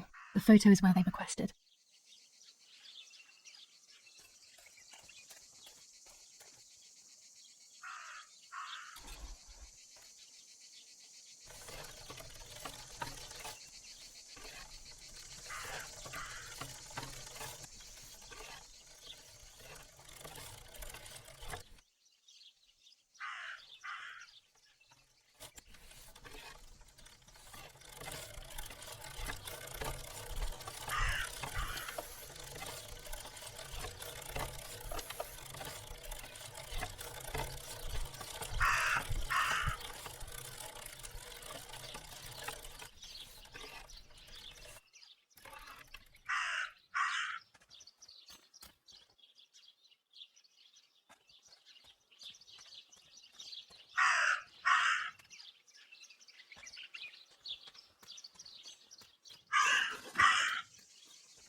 Dress. It's made from the same fabric I found a shred of next to the lake. In fact, it is torn. It must be my mother's. My goodness. I started to suspect that Mummy could have been involved in Martha's murder. Lost in these thoughts, hours passed, and I completely forgot about the funeral. When I realized it was evening, they were already carrying the coffin towards the cemetery. She never loved me, I knew that well. But I would never have believed that. Had it been her? I struggled to believe it, but it made so much sense. At the lake, she must have thought Martha was me because she was convinced that I was dead.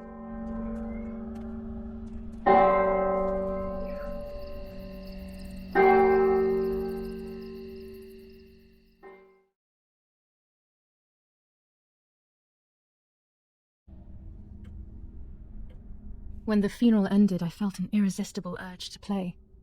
I loved music. I started playing without thinking about the possible consequences. I didn't care anymore. I needed to feel alive, to exist again.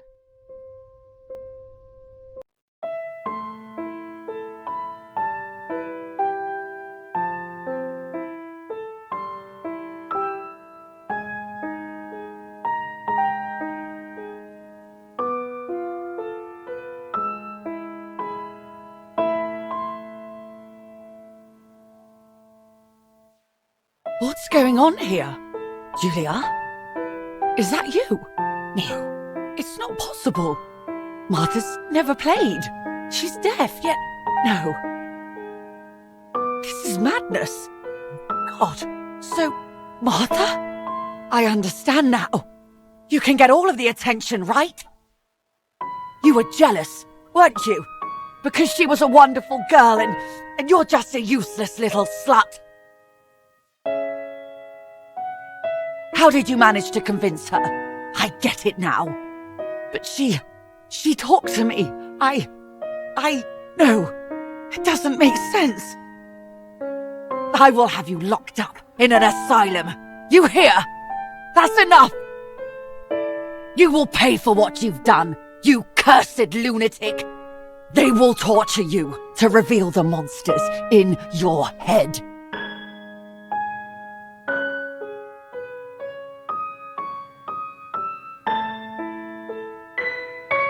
Her words were as sharp as blades. I tried to tell her that it wasn't me. I showed her the photos I developed that proved my innocence. But she grew all the more angry, calling me crazy, and then she began to hit me with everything she had at hand. I closed my eyes as more darkness began to take over in me. Memories came flooding back. Not memories of actual past events, but more so of feelings. Feelings I had when I was little. They were scary. They were the fears of a little girl. Despite what had happened, I went walking in the woods early the next morning to meet the lady. The evening before, my father had tried desperately to console me. Talk to me, Julia. You know I love you.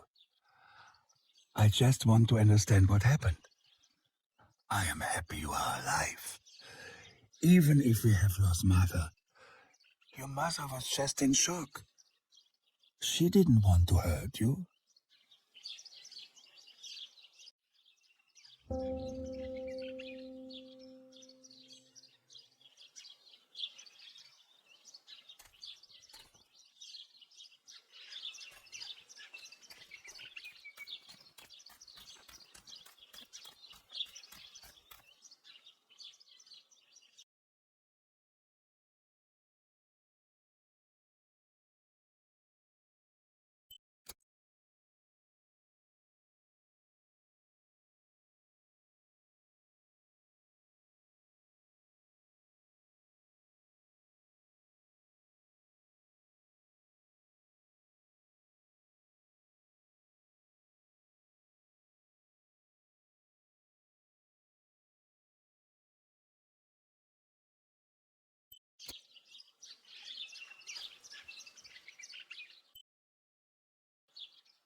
I don't know what I'm hoping to find, but what else can I do? I will hopefully see if one of these graves is hiding something. I hope that the infrared film will show me.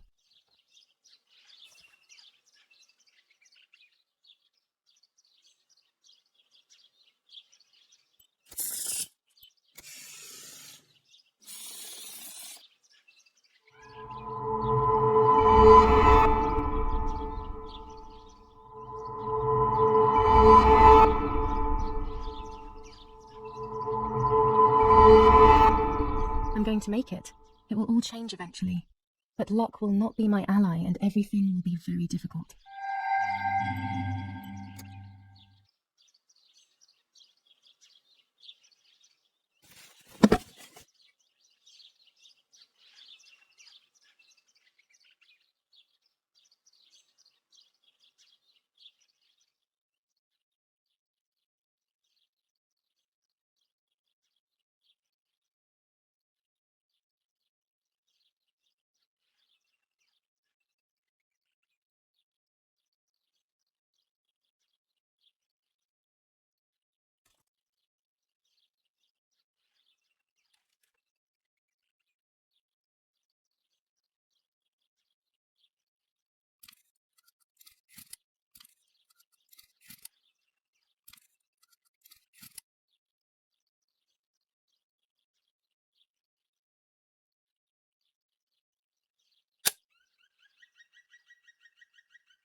The yellow filter. If it were to snow, it would be perfect. The green filter. Useful for landscapes.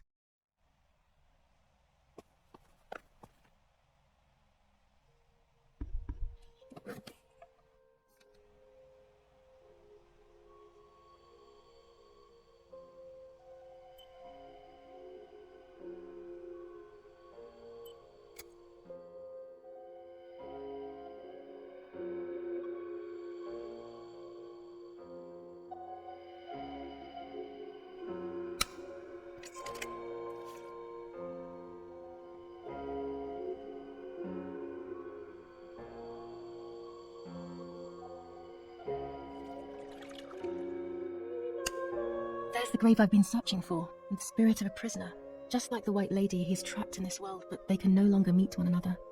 Evil is separating them.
Oh no, the fence has been destroyed.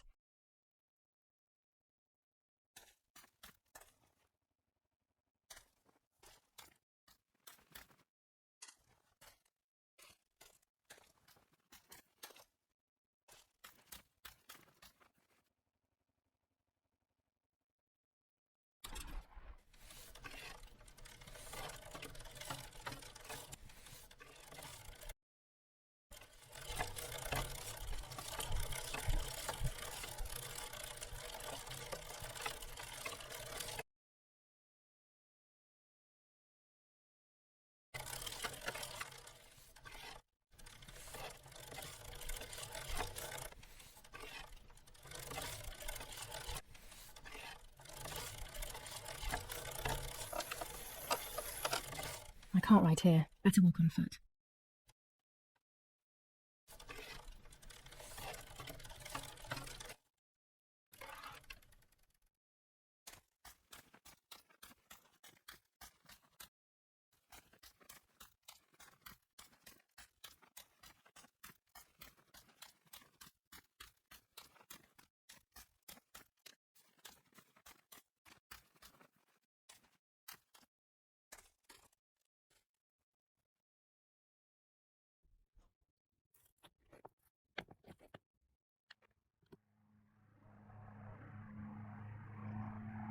If I wear this, it should allow me to make contact with her. With this object, she'll have to hear me, I have no doubt. I'm missing the element that connects my world to that of the White Lady. Oh, the lake. Of course. Why didn't I think of it sooner? The dress that I threw in the bushes that cursed day. It's been sitting beside the lake for a few days now, in a world that is both mine and hers.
Here it is.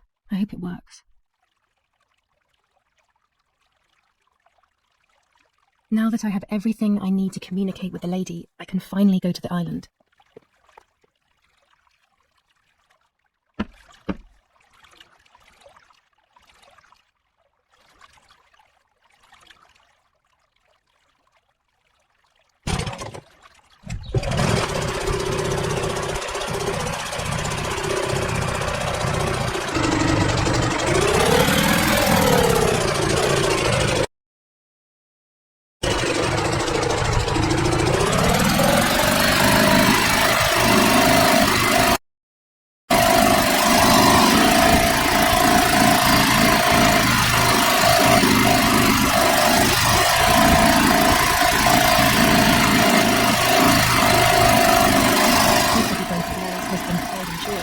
They used to be officially many years ago. I don't understand why Mother never...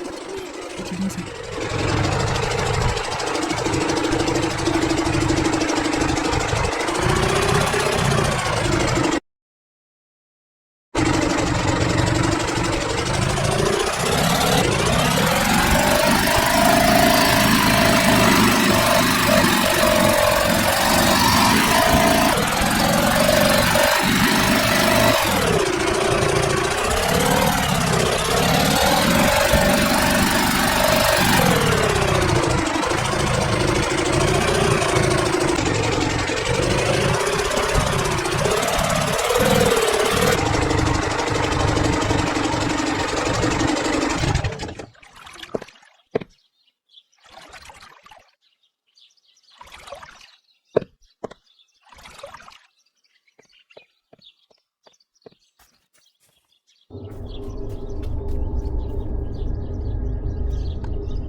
This is the tree the lover was hung from, according to the legend.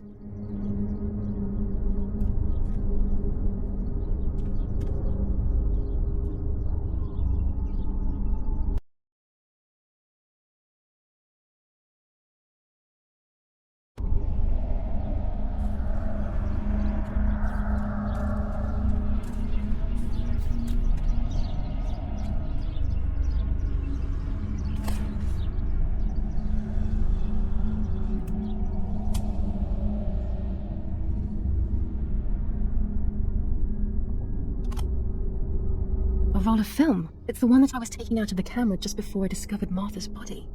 It should contain shots from before that moment. With a bit of luck, one of the shots has captured the moment of Martha's murder. I will then finally have an answer. Was it really Mummy? I will develop it as soon as I can, but now it's time to speak with the White Lady.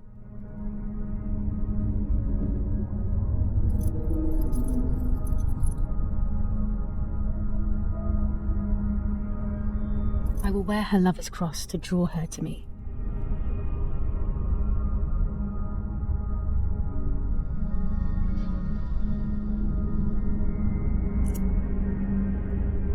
A lock of my hair to enter into her world. I will use the tarot cards to communicate with her. The first 10 will be used like I did with Nanny. Once 2 cards have been chosen, it should begin.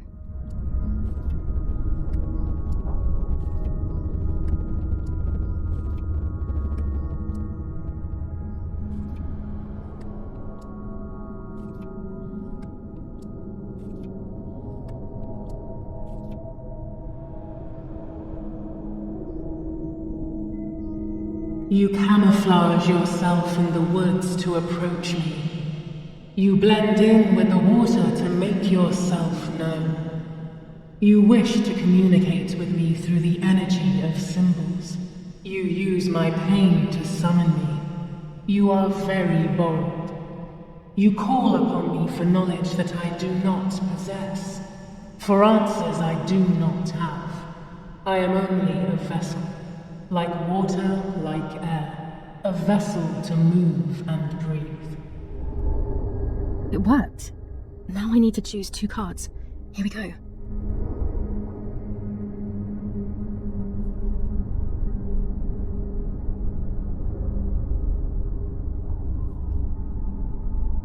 You do not have control of yourself.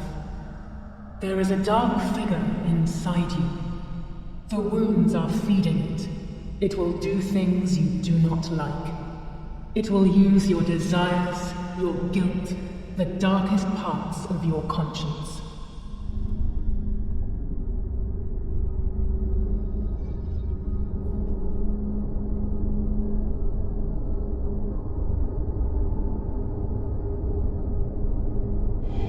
The daughter, the house, the mother. The daughter comes from the mother's house, then makes herself a home and becomes a mother. This cycle is broken. To undo the knot, find the son. He is the original sin reflected on you. The one who gave you the light wishes to take it back. She wants control. Bit by bit, she is crumbling your life. You have to stop her.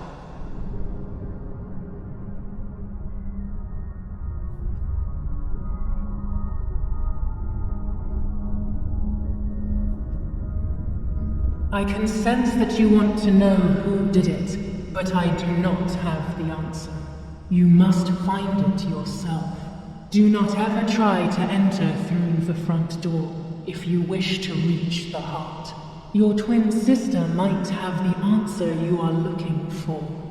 Even after death, we leave traces of ourselves, don't we? Everything is indefinite if you look at the essence of things.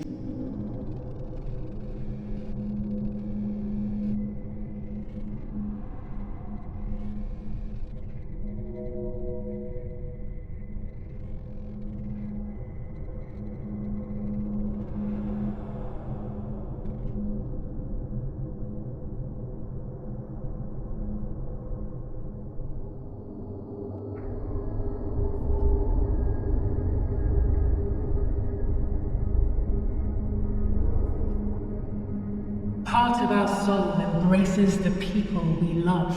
It is then torn away from us when these people disappear. The wound is deep and it cannot heal. Faith vacillates. Death causes fear. But the church is a safe place. It is home and mother to its children. Faith is the light. Do not lose it. Finding it again is almost impossible. I lost it in sorrow, and without time, I am lost in the dark.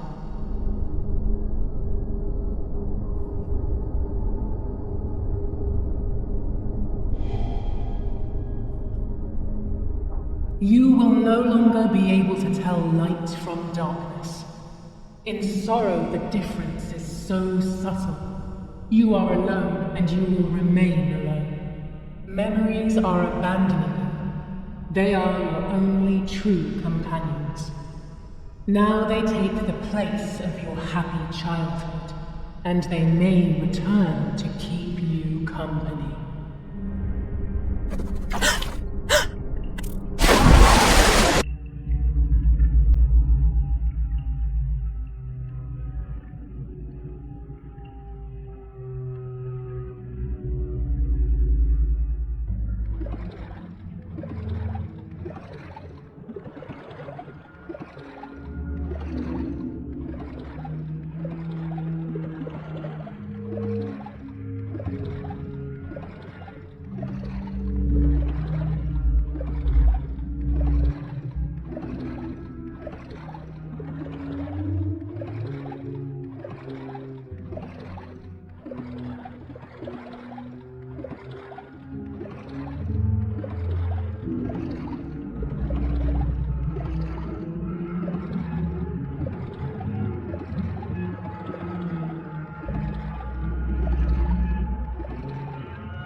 Speaking with the White Lady confused me even more.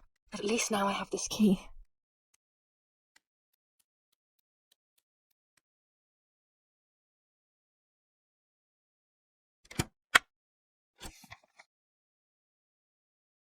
July 16th. Dear sister, I entrust my secrets to this letter. If you are reading it, things have gone as I thought they might, and I am no longer there with you. First of all, I am not deaf, and I never was. Mother scared me when we were little, so I decided not to speak or listen anymore. It worked. In fact, Mother began to love me. They also found a scientific explanation for my deafness. Neurological damage caused by excessive pressure exerted by the twin during pregnancy progressively led to hearing loss. And like that, my decision was also transformed into a fault of yours. So I must put it right. Do I have any other secrets? Unfortunately, yes, but a letter is too cold for such matters. Now that you know that I can speak, please go to the darkroom. I have a hidden recording. Listen to it and you will hear my voice. Farewell, Martha. Why all of this madness, Martha? What else have you been hiding from me? You deprived me of your voice for more than 15 years. I can't wait to hear it now.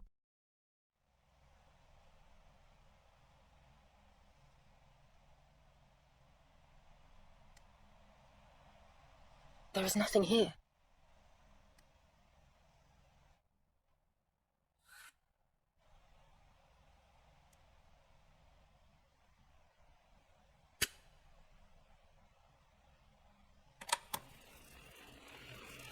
Hi, Julia. I know that this will seem absurd, but this is me and this is my voice.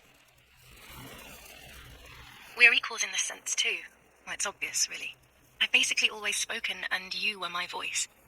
I'm going to meet my fate, so I don't want there to be any more secrets between us.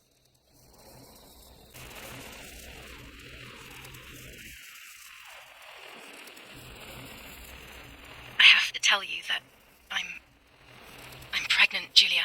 I'm pregnant with Lapo's baby. We had sex, and I never had the courage to tell you. I was so afraid of hurting you. I'm so ashamed.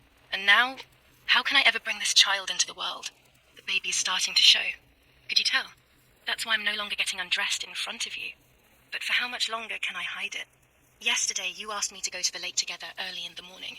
You, the sleepyhead, early. I asked you to switch beds with me, like we used to when we were little girls. I got up at dawn and didn't wake you. I put on one of your dresses.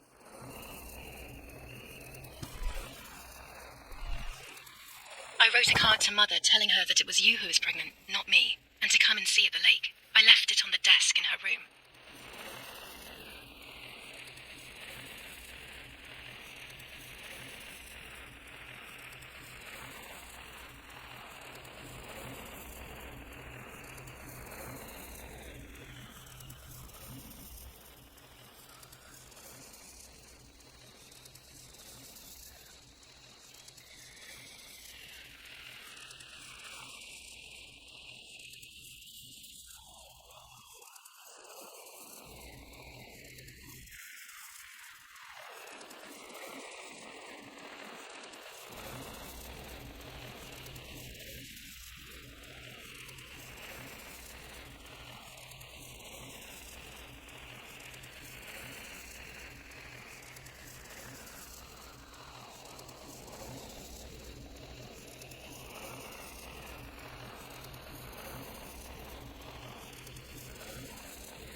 Then I felt the need to talk to you, and I remembered the recorder in the darkroom.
go to the lake alone and act as you.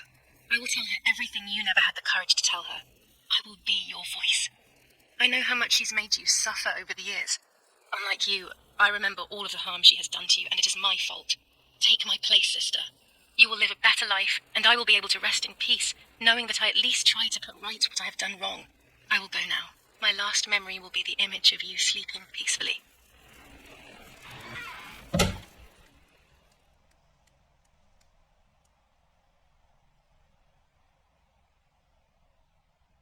Hi, Julia. I was upset. Unbelievably upset. July 16th, that cursed day. Martha didn't wake me up.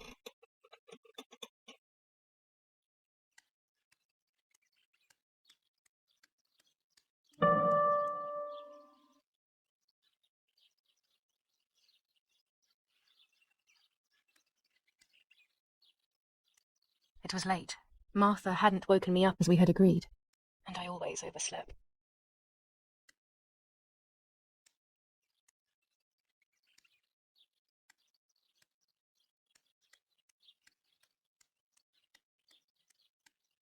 There was a dress missing from my wardrobe.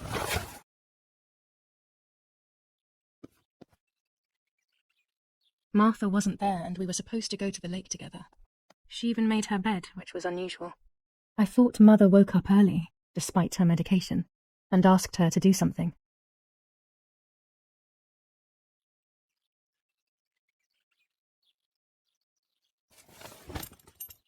I simply decided to go out and take the photographs by myself without Martha.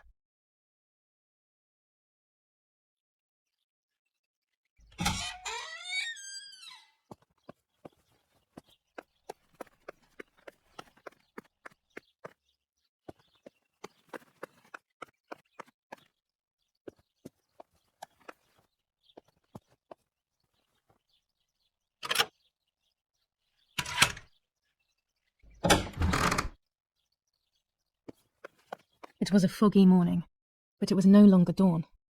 It was a sign of something terrible. My mother had killed her beloved Martha with her own hands. I had then taken her place, usurping the throne of her affection. She would have never forgiven me. I had real reason to be afraid.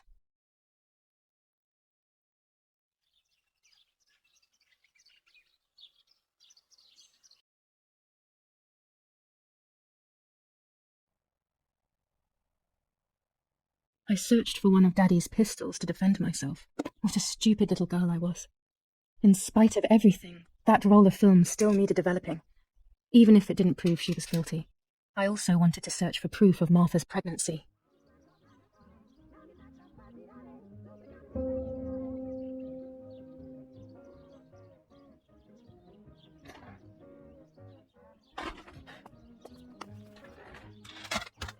Almost 5 German divisions faced the troops of the 8th Army. Units of an Indian division crossed the River Pesa on a vast front, and they advanced 2 kilometers south of Monte Lungo. Meanwhile, the New Zealand units have reinforced their positions that run from San Michel to La Romola. Near La Romola, the Michelangelesque villa of the E family, where General K was staying, was bombed by the artillery. Luckily, the general and his family were not in the house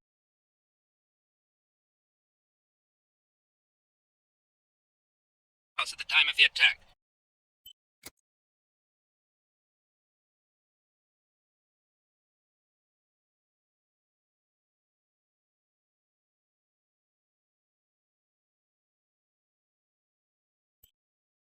And once again, La Romola has been the site of graphic barbarity.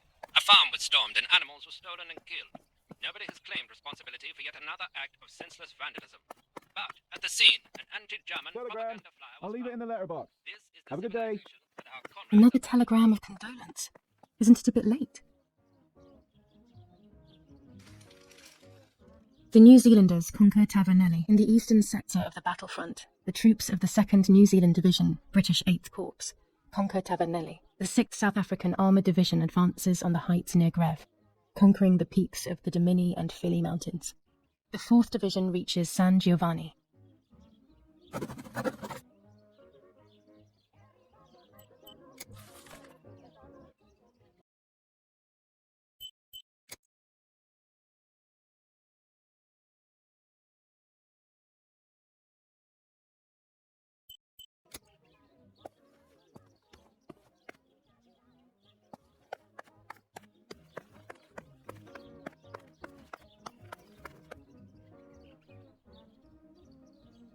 go to the dark room now. Not when she's around. I must stay as far away from her as possible. I could go to the cemetery instead to find out whether Martha really was pregnant or not.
Martha is in the family crypt. That place is scary. I don't remember, but Nanny told me we used to go there when we were kids, to see who was brave enough to go down the stairs. No one would ever go further than the first 2 steps. Now Martha's down there, alone, in the dark. She must be frightened.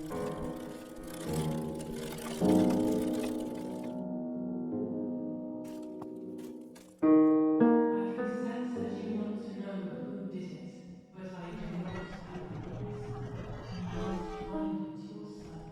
Do not ever try The to crypt is enter here. through the front door if you wish to reach Not your now. heart. Your twin sister might have the answer you are looking for. Even after death, we leave traces of ourselves, don't we? 21st of July. Everything isn't definite Lapo is if you dead. look at the essence. They shot me in the back when I discovered his body. I thought I had hit rock bottom. These are soulless, empty days. After so many awful events, I finally managed to meet the White Lady. Or so I believe. The line between reality and dreams is becoming less and less clear to me. I thought a lot about her words, but they didn't shed any light on my assumptions. They kept ringing in my mind. Maybe I will understand when the time comes. Now I know for certain that it was Mummy who killed Martha, when she thought that she was me. Only a week ago, all of this would have seemed impossible. I just need to find the proof, so she can pay for what she has done.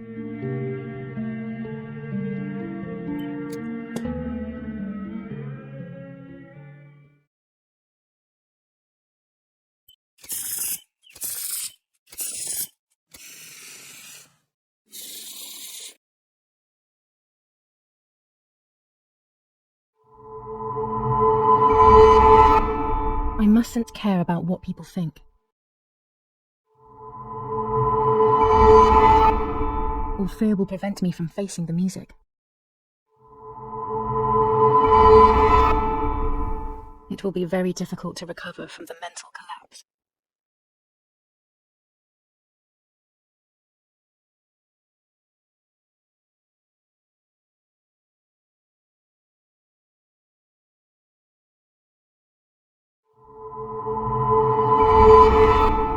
Destiny is inevitable.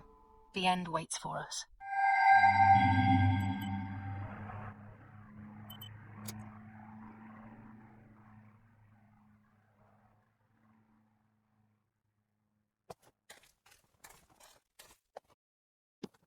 Let's hope the caretaker isn't around. That man gives me the creeps.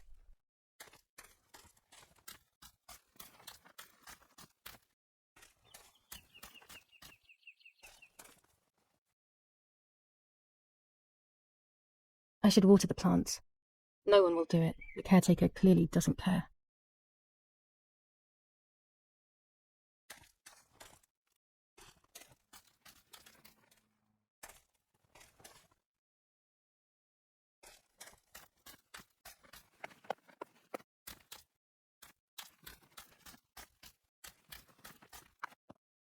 This door is locked, but I must get in. Maybe I can find something around here to break the lock.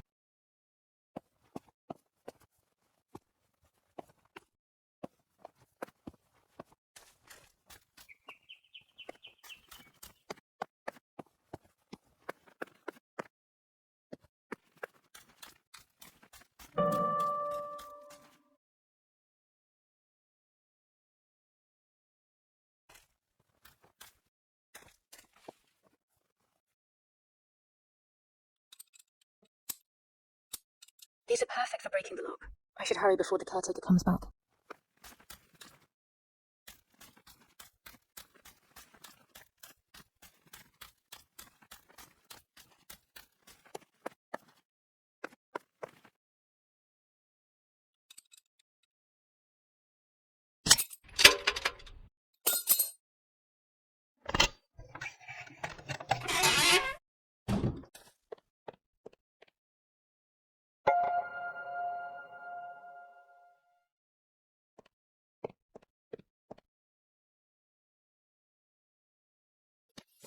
Enough. I can't go on like this any longer. I can't go on pretending nothing happened. My family was slaughtered by these dirty Nazis. My daughter wasn't even buried, and I had to bury that half-blood instead. An Italian family that got cozy with the dirty Germans. Bastards, that's what they are. What am I supposed to do with my life now? I want to end it, but not without taking a few Germans down with me. You won't see me anymore, but you will hear about me. Long live the resistance. Viva Italia.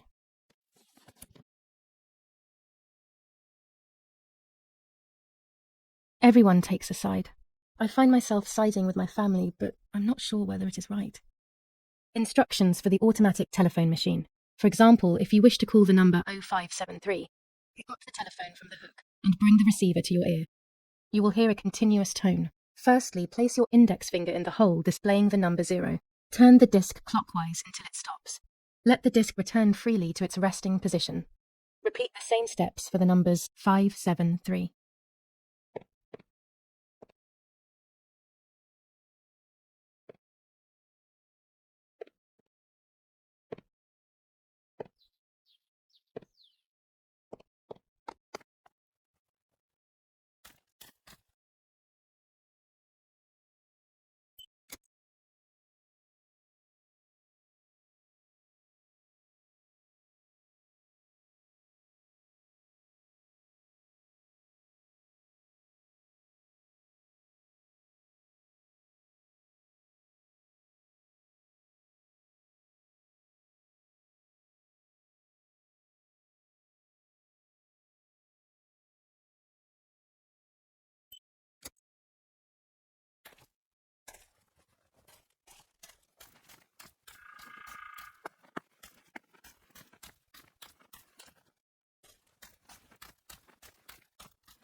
Now that I have filled the watering can, I can water the plants.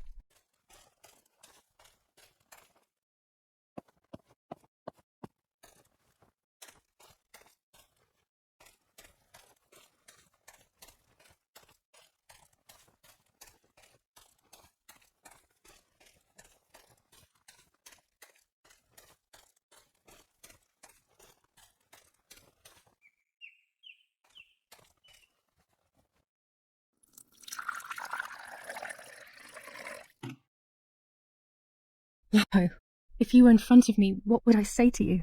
That I'm angry because you were sleeping with Martha? No, I'm not angry.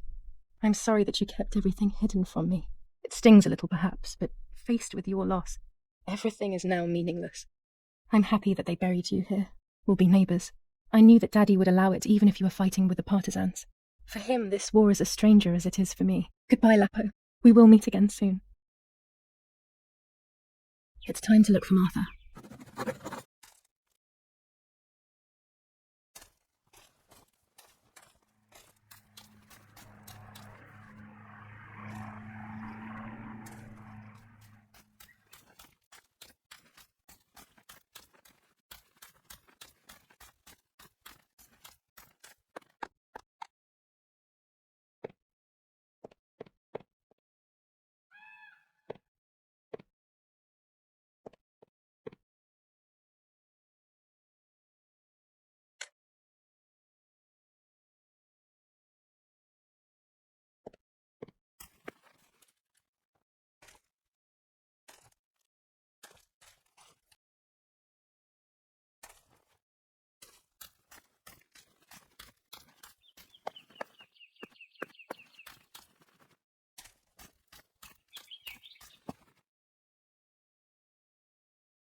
I can see why we were scared as children. It's a rather gloomy place.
May God forgive me for what I'm about to do. I also pray that you, Martha, will forgive me.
It was true.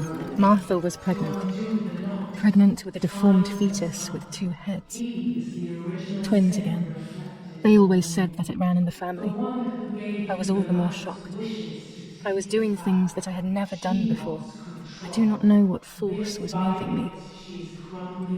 I became unstoppable. I decided to photograph the horror as evidence to show my mother and to everyone. Who knows why?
Enough now.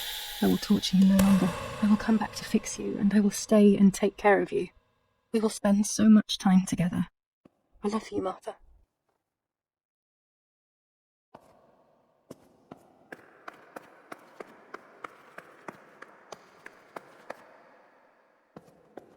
Doctor, I must thank you for your help. I wouldn't know what to do without you. Even our own dear Don Attilio seems to not understand the situation. Irena, please. Consider the idea of leaving Italy as your husband suggested. It would be better for everyone, especially for the girl. I fear that nothing will make her better. Her father doesn't want to accept it. I believe that hope is long gone. I agree. But in Germany, there are better treatments in specialized clinics. The asylum is a temporary solution, just to ensure that she doesn't do anything foolish. But it's a nightmarish place. You know that all too well. You cannot possibly want this for your daughter. Of course I don't. But what can I do? She is a danger to herself, to us, to everyone. One of Eric's guns has also disappeared. She must have taken it. Who else could it have been?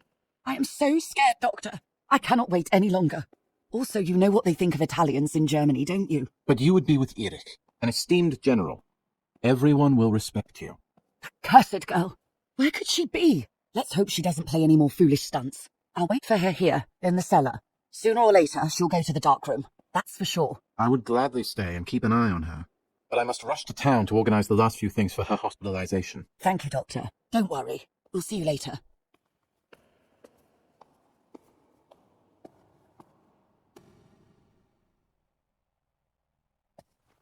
She's sleeping. I must take advantage of this. I will make her talk. She will reveal the truth out of fear. She thinks I can be silenced by calling me crazy. But unbeknownst to her, I will record everything. Everyone will know what you have done to your own daughter.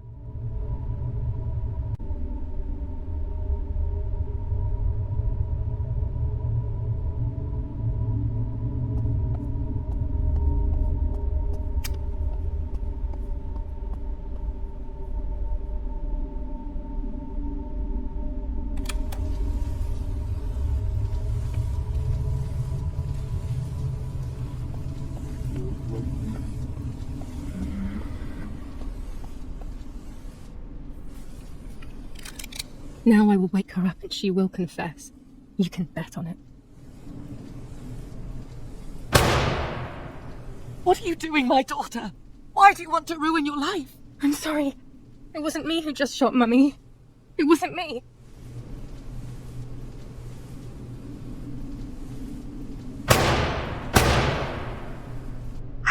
Dear God, what have I done? She forced me. She killed Martha. But who in the world will believe me now? They will take me to the mental asylum. Those rolls of film are my only hope.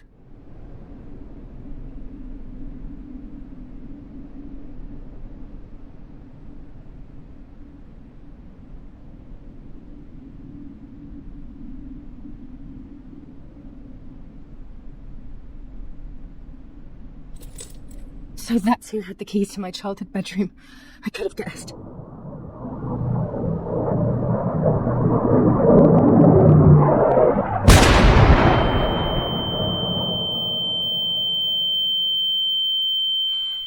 My God, sooner or later more bombs will land here, then everything will come to an end.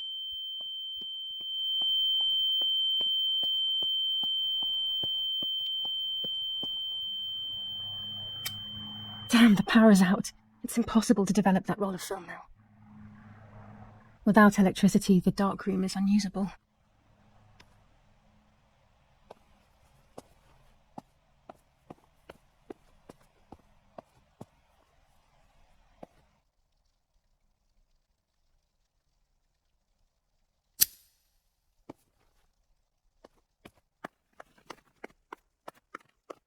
At least now I finally have the keys to my old room.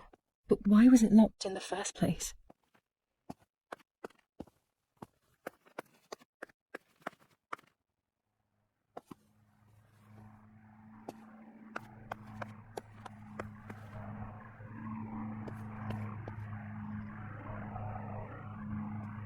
Finally, I can enter my room.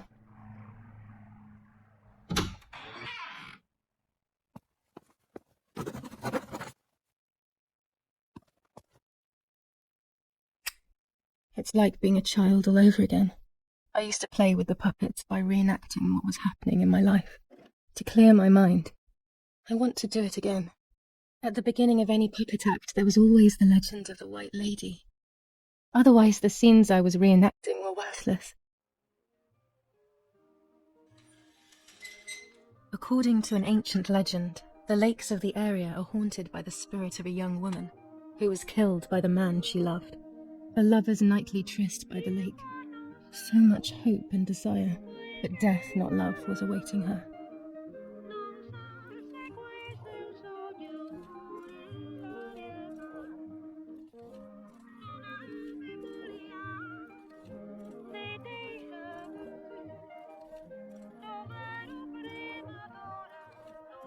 My love is not here yet. I'll wait.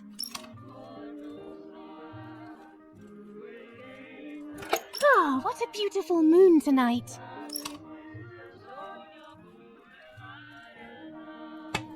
You're here at last. What's going on? Why are you acting weird?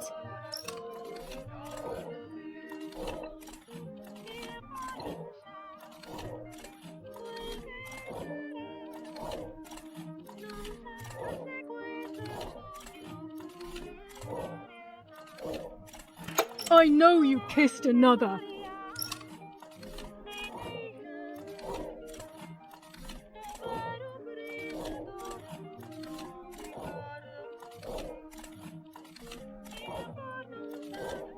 Are you crazy? I love you too much. The thought of you with another drives me insane. That's why you have to die.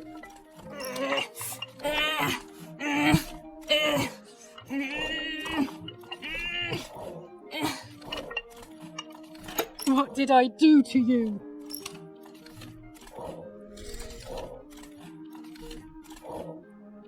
In despair, the man confessed he had killed her out of jealousy.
They searched everywhere, but the girl's body was never found.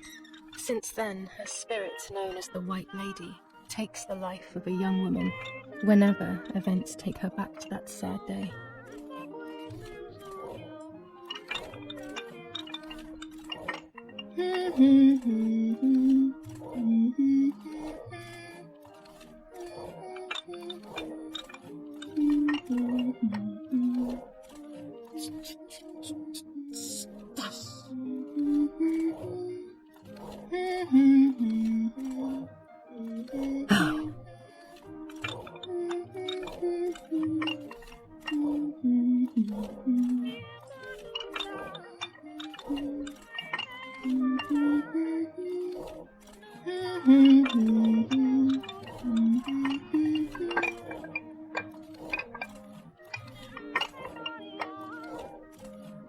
Help! Help me!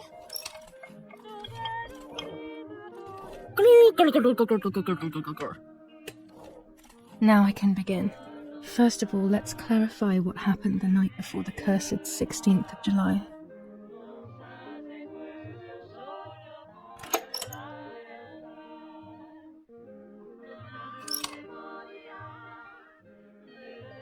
Dad says we're losing. What will happen if we do?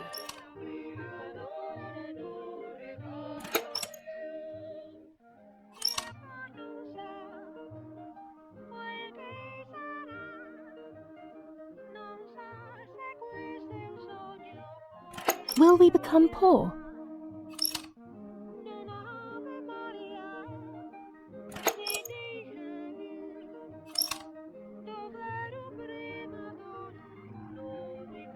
Do you want to come with me to the lake tomorrow?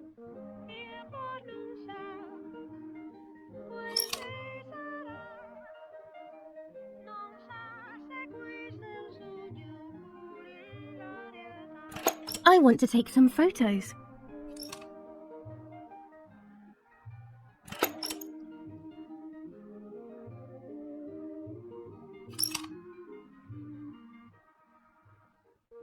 Let's go at dawn. Mummy sleeps heavily anyway. You know she's been taking that medicine.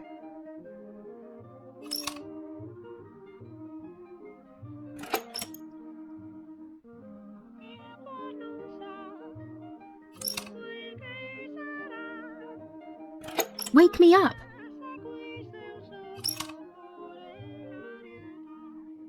Did you see Lapo yesterday?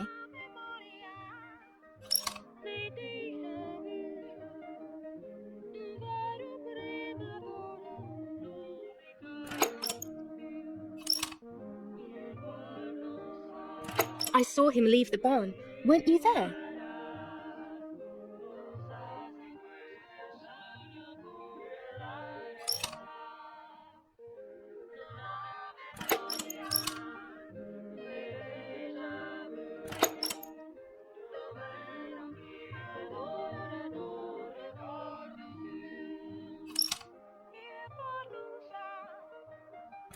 Sure, great idea.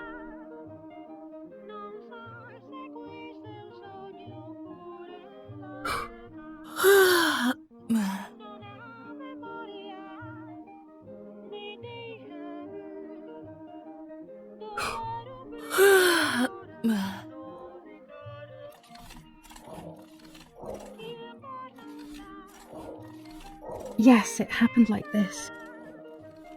Then in the morning, Martha went to the lake pretending to be me to show her pregnancy. She knew Mother was going to follow her down. Now I can only guess what happened when they met at the lake.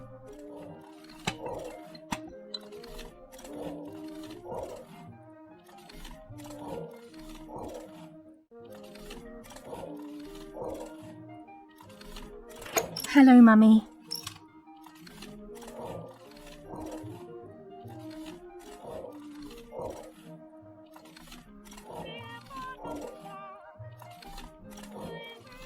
Take off your clothes. I want to see your shame.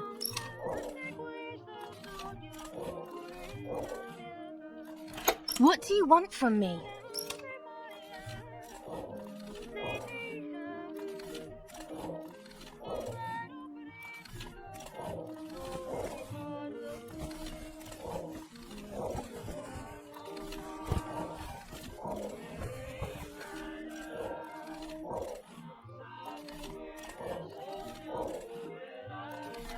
So you are pregnant. Your sister was right.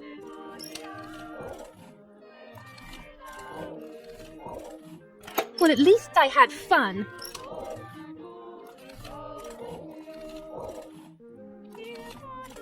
I'll punish you for this, whore.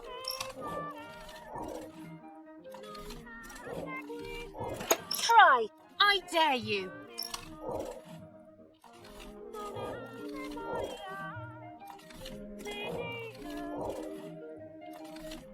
Dum, dum, dum, dum, dum. This might be exactly what happened. I will never know exactly what happened, but I think I have an idea. And after everything, I shot my mother. No, I didn't shoot. What actually happened? It is all in my mind, but I can remember. I know I can.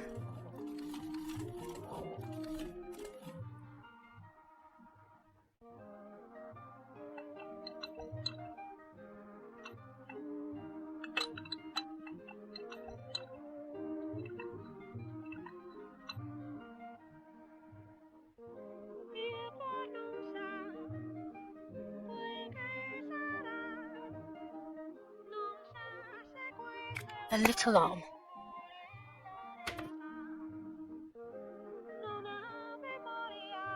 A small leg. And another little arm.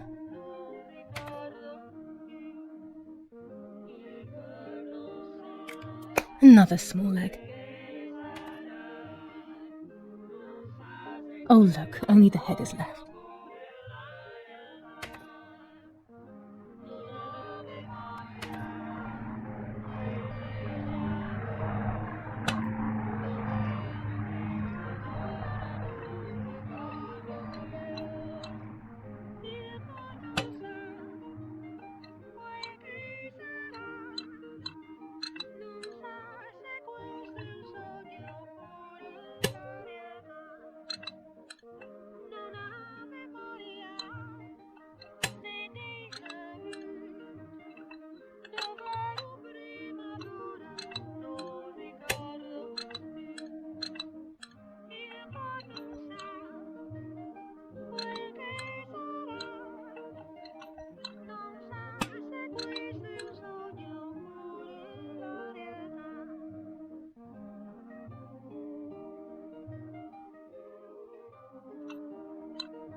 I was under the bridge, but it was just a game. This, however, is not a game. I was just playing. It's just a bad joke. Under the bridge, the church, town, speak, the white lady.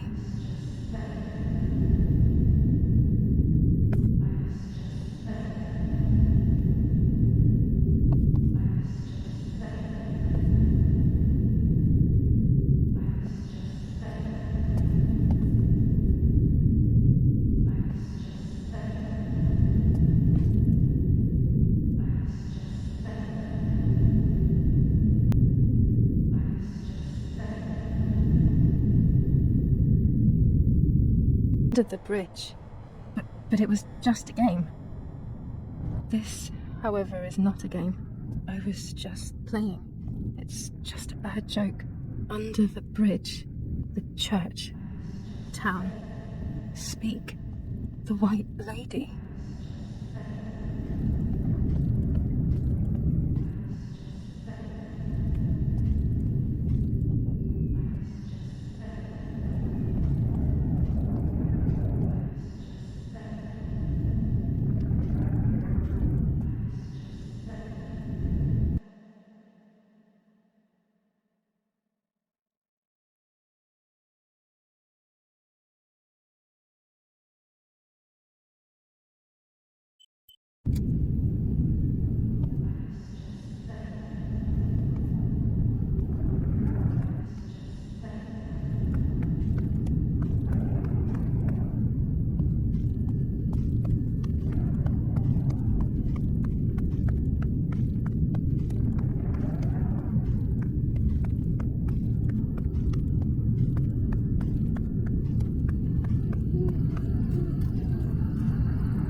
power is back.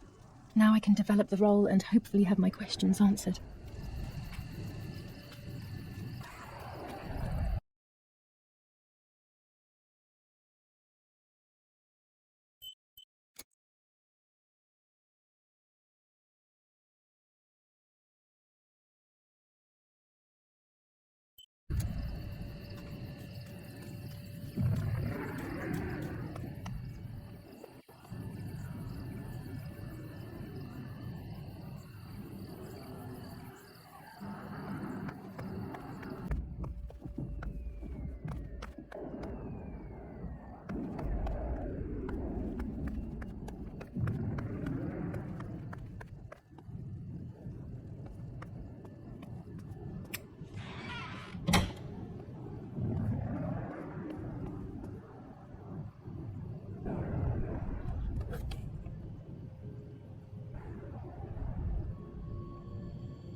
I will return to you, Martha. Together we will sort out everything. Just you and I.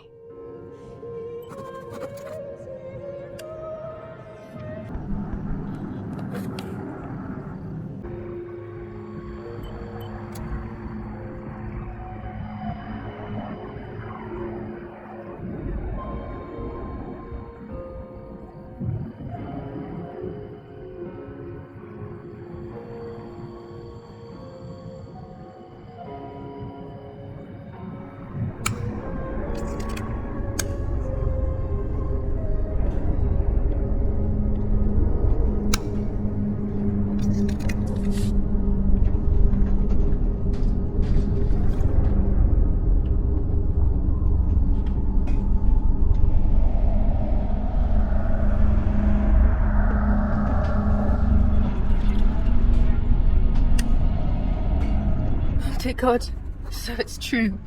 I killed my sister. I did everything to hide the truth. Then I killed my mother to rid myself of the guilt. But she was nasty and everything was her fault. God, what does that make me? I don't deserve to live a second longer. Maybe I will see her again and I can try and ask for her forgiveness. But if there is nothing after death, at least I will be free from this suffering. I know it's not right, but I can't do this anymore.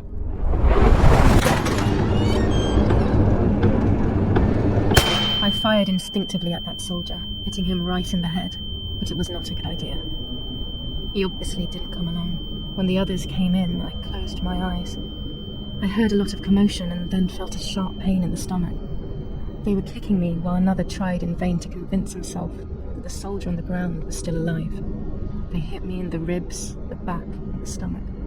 I couldn't breathe, and at the same time I felt the need to vomit. They were ordered to put me on a seat.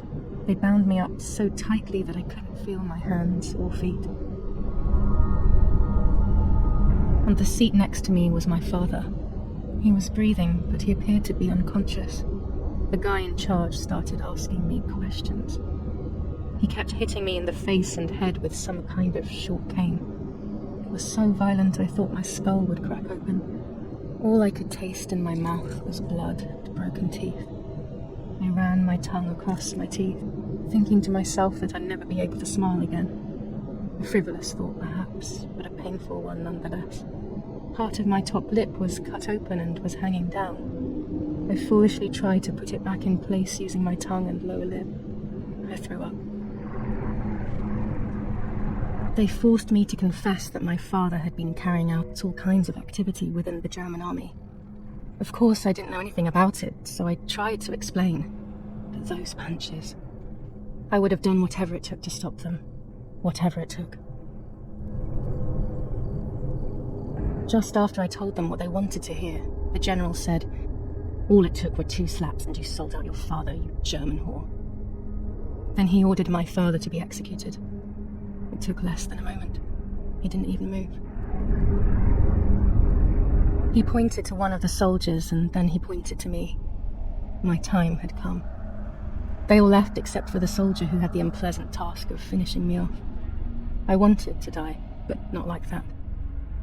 Terror engulfed me. I could almost hear the sound of my body evacuating. I had the gun pointed to my forehead. I couldn't look at his face. I stank. I felt indecent. Then he moved the gun on purpose and shot without hitting me. He had taken pity on me. It must have been my fate not to die. He quickly cut the ropes and pushed me to the ground, saying out loud, "It's done. The German whore has been dealt with." I was left motionless on the ground. He left, and I fainted again.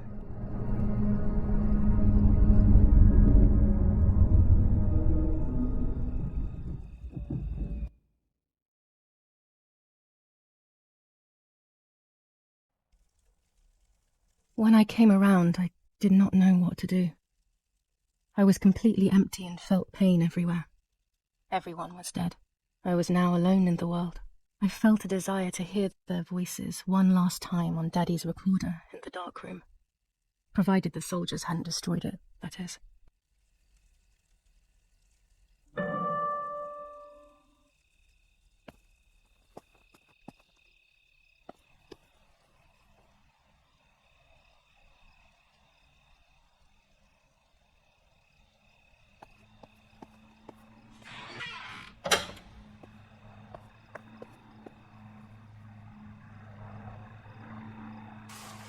Now I will wake her up and she will confess. You can bet on it. What are you doing with your father's gun? It's dangerous. Stop it. Talk. Tell me everything now. Tell me what you have done. Okay. Calm down. I will tell you everything. I found that strange note when I woke up, and I immediately realized that something was wrong. Something was up with you, aside from your usual quirks. I came to check, but you weren't in your bedroom. You had spoken about the lake, and I got worried, so I called your father, and we went to see what was going on. We found you sitting in your underwear at the side of the lake. You kept saying that nothing had happened, and you kept repeating things like that. I hugged you to try and make you feel better, but you did not speak again for days. What is happening to you? You should tell me what's going on. I'm not going to that loony bin. I would never have wanted this, but I'm afraid you will harm yourself further. You were really hurting yourself in front of the piano that night. What else could we do? You killed my sister and now you're afraid because I found out. So you're making up stories, aren't you? But I'm not falling for it this time. What are you saying? Your sister? Please, no. I was not well. I didn't know what I was saying. So many years have passed. You were little then. I thought everyone had forgotten that nonsense. Shut up. Don't speak. Don't say anything else. What are you doing, my daughter? Why do you want to ruin your life? I'm sorry. It wasn't me who just shot Mummy. It wasn't me. I didn't know who I was anymore. Everything had fallen apart. I was afraid of myself. My God, it was terrible. I had always been convinced that I was too good for myself, but then I had become my own enemy. I was the danger. What should I have done? I thought about the puppet theatre in my old room. There I could find something in myself, perhaps. So I rushed to go play with it again.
Mummy nearly died giving birth to me.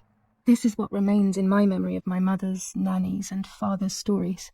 I remember little to nothing of my childhood at home. I have to try, though. Maybe the important events I should know are right there.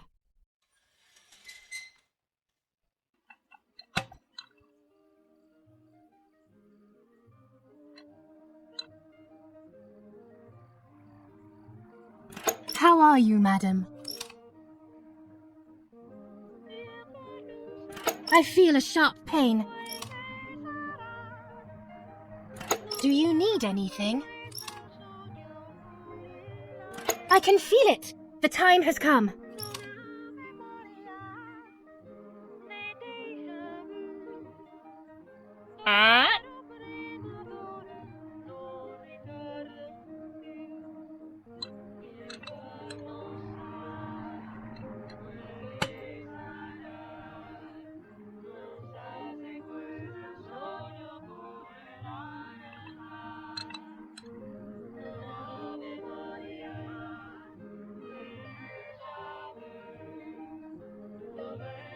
Everything is ready. Help! Something is wrong!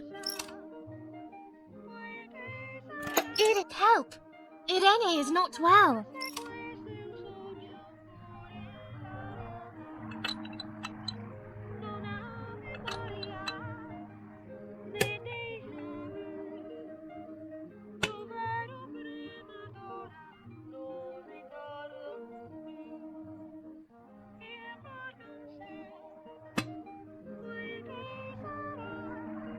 How are you, honey?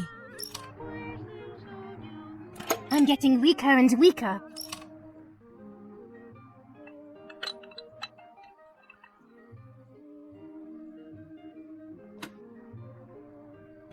Doctor, hurry! Irena is sick!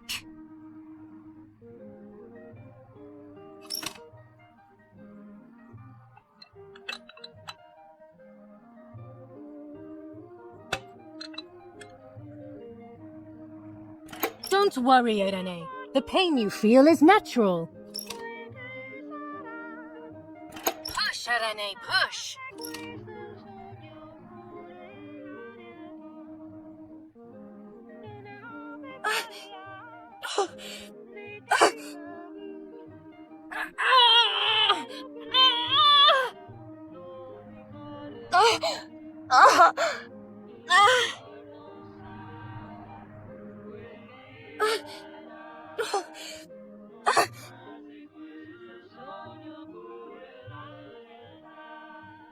The baby is born!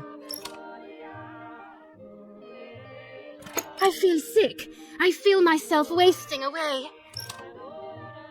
It's going to be okay. Poor Mummy. She has suffered so much. I have hurt her so much, ever since I was born.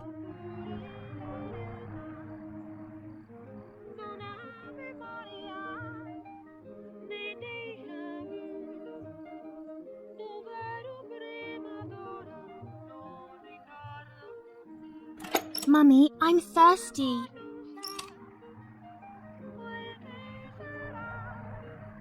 You just had a drink.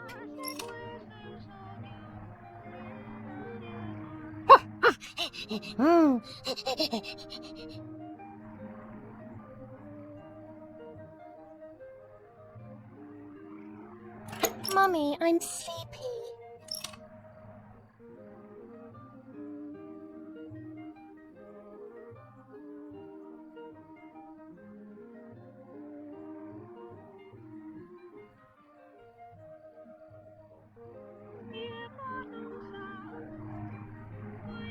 No, you can't sleep now.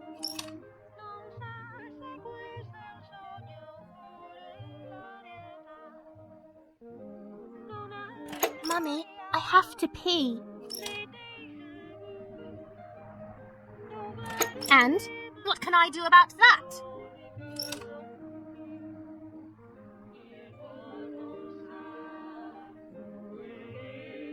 Mummy, I'm hungry.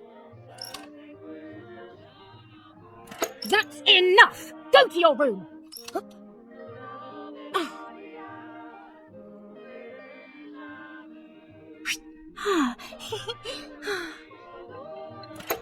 out of my sight! I can stand you no longer!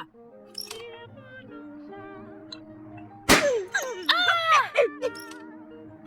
How dare you! I will make you pay for that!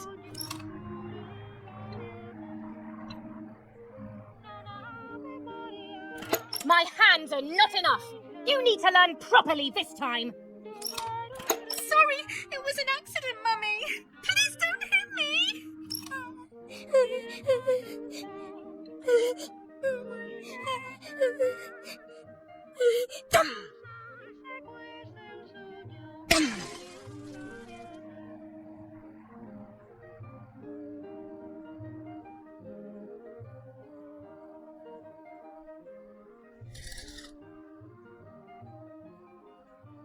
This is just a game.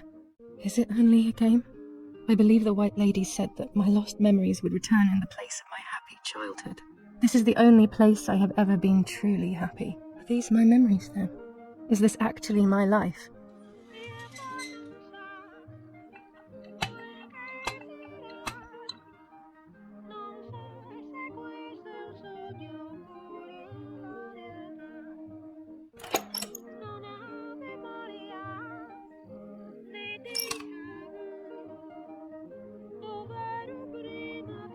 Yes, I like that game.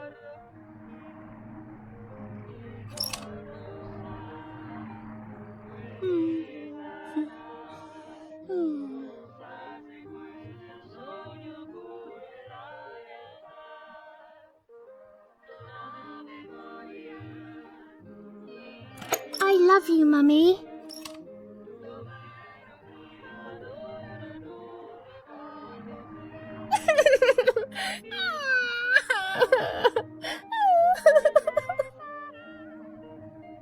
Stop making up these stories!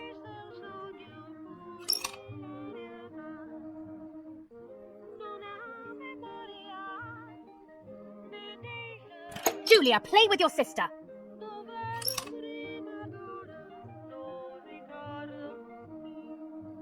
Martha, don't you want to play with your sister?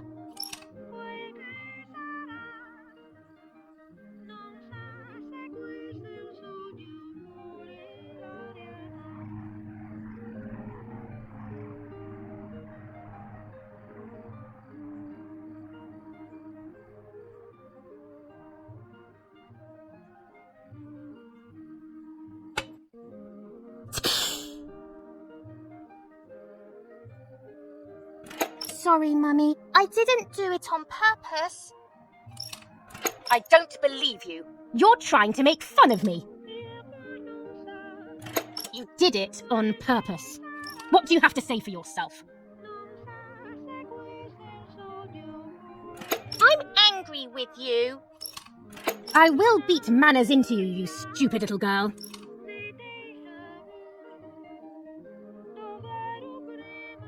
Come with me now.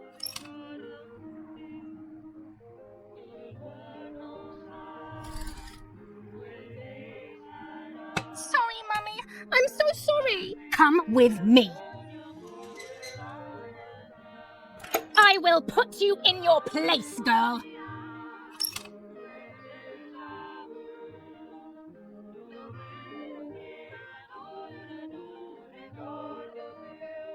Sorry, Mummy. I won't do it anymore. I promise.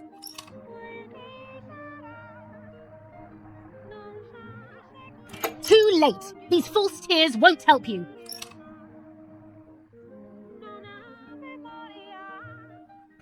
Stay still.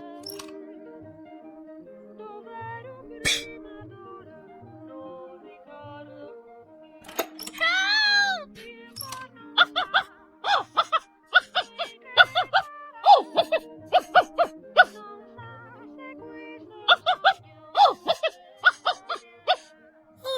Now I'll make you want to bark. Leave my dog alone!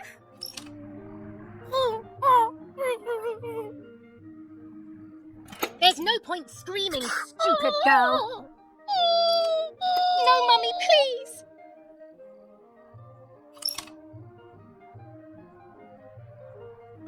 You're insane. Sure before. Now I'll show you how insane I am.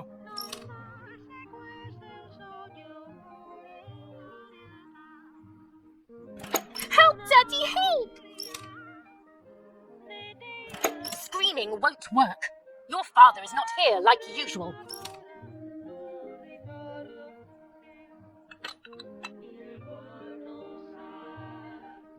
Eat it. No!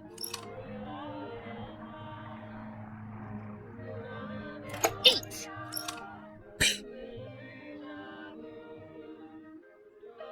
I won't eat him. I said eat!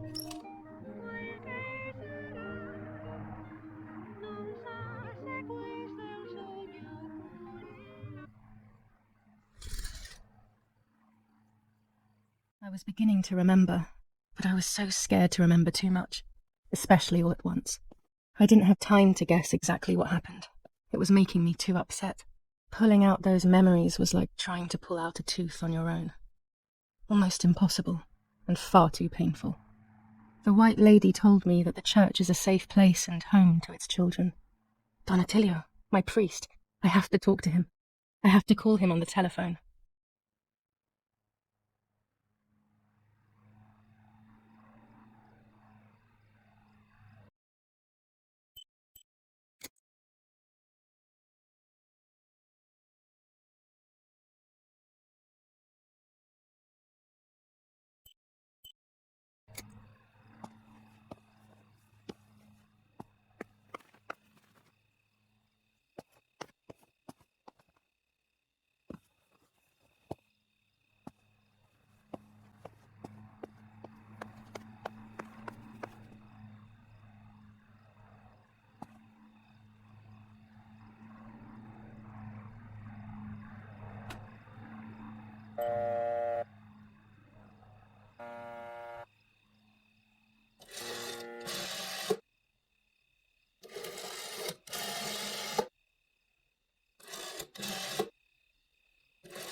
Don Attilio speaking.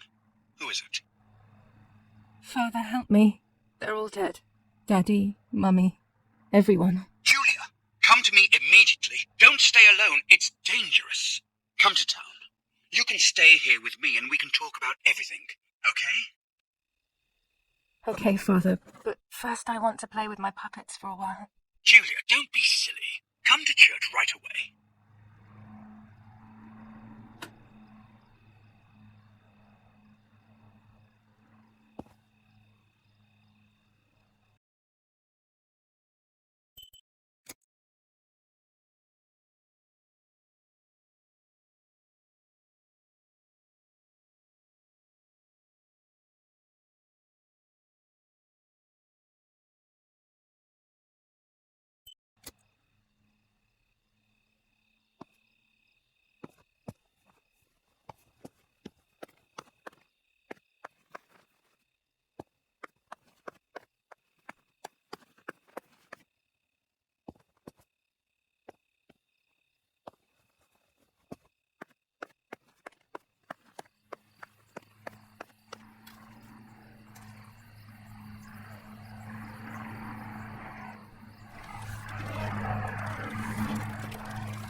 Those boys, they had all been killed and it was my fault.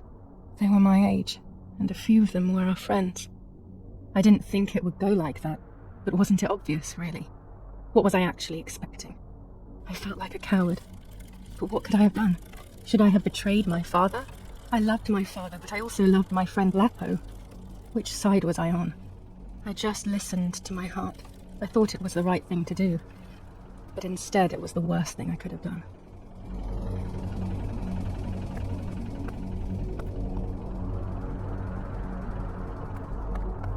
I didn't go anywhere near the soldiers, Germans or allies. They had all caused me harm. I didn't want to approach anyone, for any reason.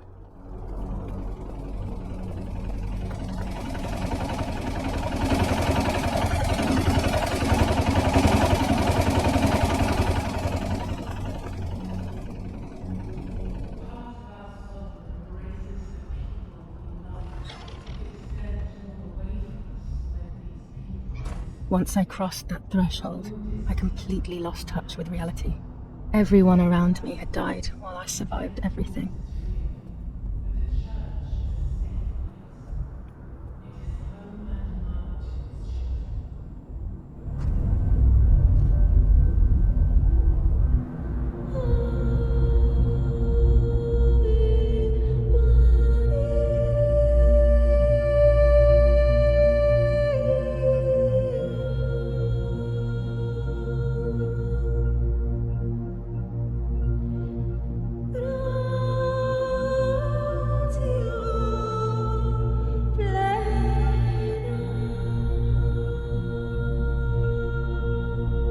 I don't remember how things went. I just remember a big light and then photographs were being taken of me. There was a man dressed in white, a doctor, I presume. He was asking me questions, but I didn't understand what he was actually asking me. He wrote something on a piece of paper and then 2 nurses led me away. I was in the mental asylum. Some women were talking to themselves. Others cried. Some were even covered in their own filth. Others were violent and tried to hurt themselves any way possible. There was this one young woman who would pleasure herself all day long, incessantly, to the point where she would bleed. So they would tie her down to the bed screaming, cursing and talking gibberish for days on end. Once her wounds had healed and she was untied, she would just start again. That woman was me. They started to give me injections. What they gave me made my whole body shake. I broke my vertebrae and an ankle. I think it was called cardiazole or something like that. My body was like a fire that didn't want to be put out. When it appeared to be quenched, it would come back, even stronger than before. In the end, though, they won. I stopped screaming and masturbating. I stopped thinking. There was no longer any need for therapy. Something inside of me had died. But nevertheless, I insisted on carrying along this painful journey. I was stronger than I could ever have imagined.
Wait.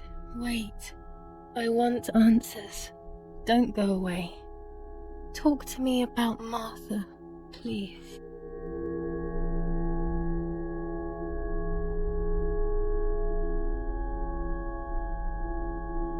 Martha is dead. I killed her to take possession of her life. I will never find peace for what I have done. I feared that would be the case. And what about Mummy?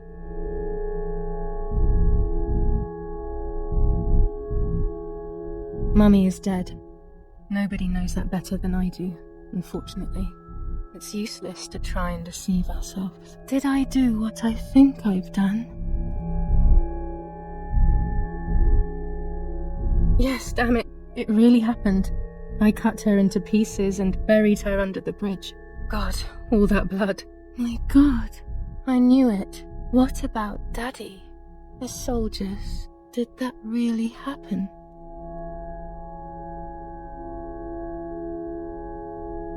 My mind is playing weird tricks on me. I saw him sitting there because I was afraid. Daddy is okay. He is strong and able to look after himself. Certainly better than I can. Okay, this is almost impossible to believe. What about Nanny? Nanny is fine. I don't even want to think that anything bad could have happened to her. Are you sure? That brings me great joy. I'm afraid to ask about Leppo.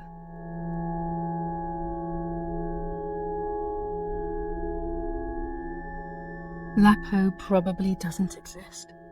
That's the most logical explanation. I've invented so many things. He's probably also one of them. That's what I thought too. One last question. The pregnancy?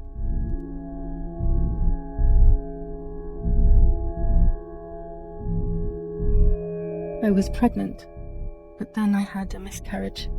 So much blood that morning. And my mind decided that things had gone differently. Who knows what else I was hiding? That's enough now. All of these questions are pointless, aren't they? It's all inside of us. We just need to turn the mirror. Is it not all just the reflection of an unknowable existence? Nothing more than a puppet show.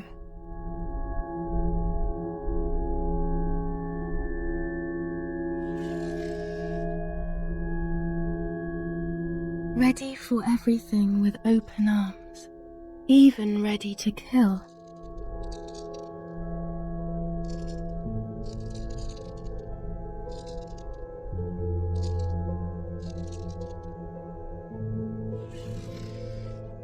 Legs always ready to run.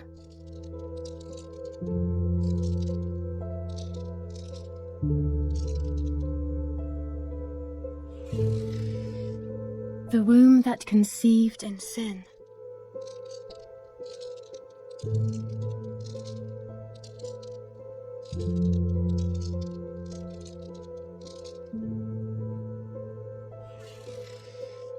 Lastly, the mind. To protect us, it has turned us into monsters.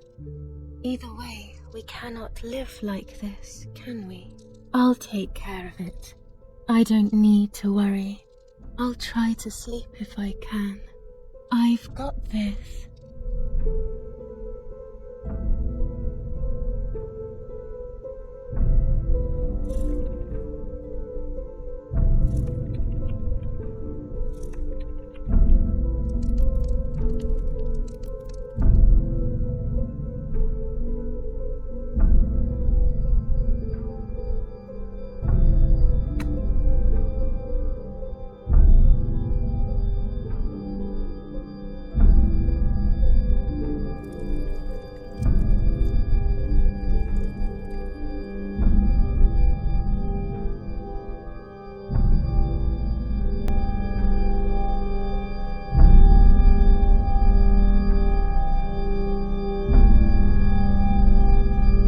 On the 26th of July, San Casciano was bombed and the church was destroyed. But I was not there then. I was already in the asylum. Once again, stubbornly, I was not dead. The bombs hadn't killed me, and I had also survived myself. The most absurd test and the hardest one. The war ended some time ago now, both out there and inside of me. I was on the wrong side of the gate, but now I can turn the page. Life is opening its doors again, isn't it? If I hadn't been so lucky to survive myself, I would have thrown everything away. We think that danger is all around us, ready to attack. But the most devious and misleading dangers are the ones that are inside of us. They grow without us realizing. They make us suffer, remain confused, and remove our self-respect.